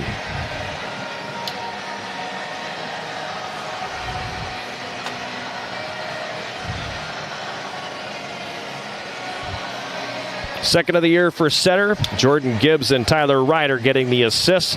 And it was a 4-3 game at that point. Jackets had chances again late as they were able to get the puck in the offensive zone. They were able to have several offensive zone faceoffs. They had a couple of near misses in there, but unfortunately, Lady Luck not on their side, and River Falls holds on for the 4-3 win. Shots on goal in the third period. The Yellow Jackets 10 for a game total of 30. River Falls 10 for a game total of 30. Penalties in the game, only one penalty each in the third period, so it really settled down as the game went on. The Yellow Jackets, however, taking 6 penalties for 12 minutes. River Falls just 2 for 4 minutes. And that was the difference. Yeah, the Jackets got that one power play that we figured they would probably get in the third period. Unfortunately, they weren't able to cash in on it. Jan Skorpic is going to get tagged with the loss here tonight. His record dropping to 4-3 on the season. He finishes with 26 saves. On the other side, Brennan Boynton will earn the victory for River Falls. He is now 5-4 on the season. He finishes with 27 saves. Yellow Jackets fall to 5-4-1 overall, 1-2 in the WIAC, and River Falls improving to 5-4 overall, 1-2 in the WIAC. That gives us an opportunity now to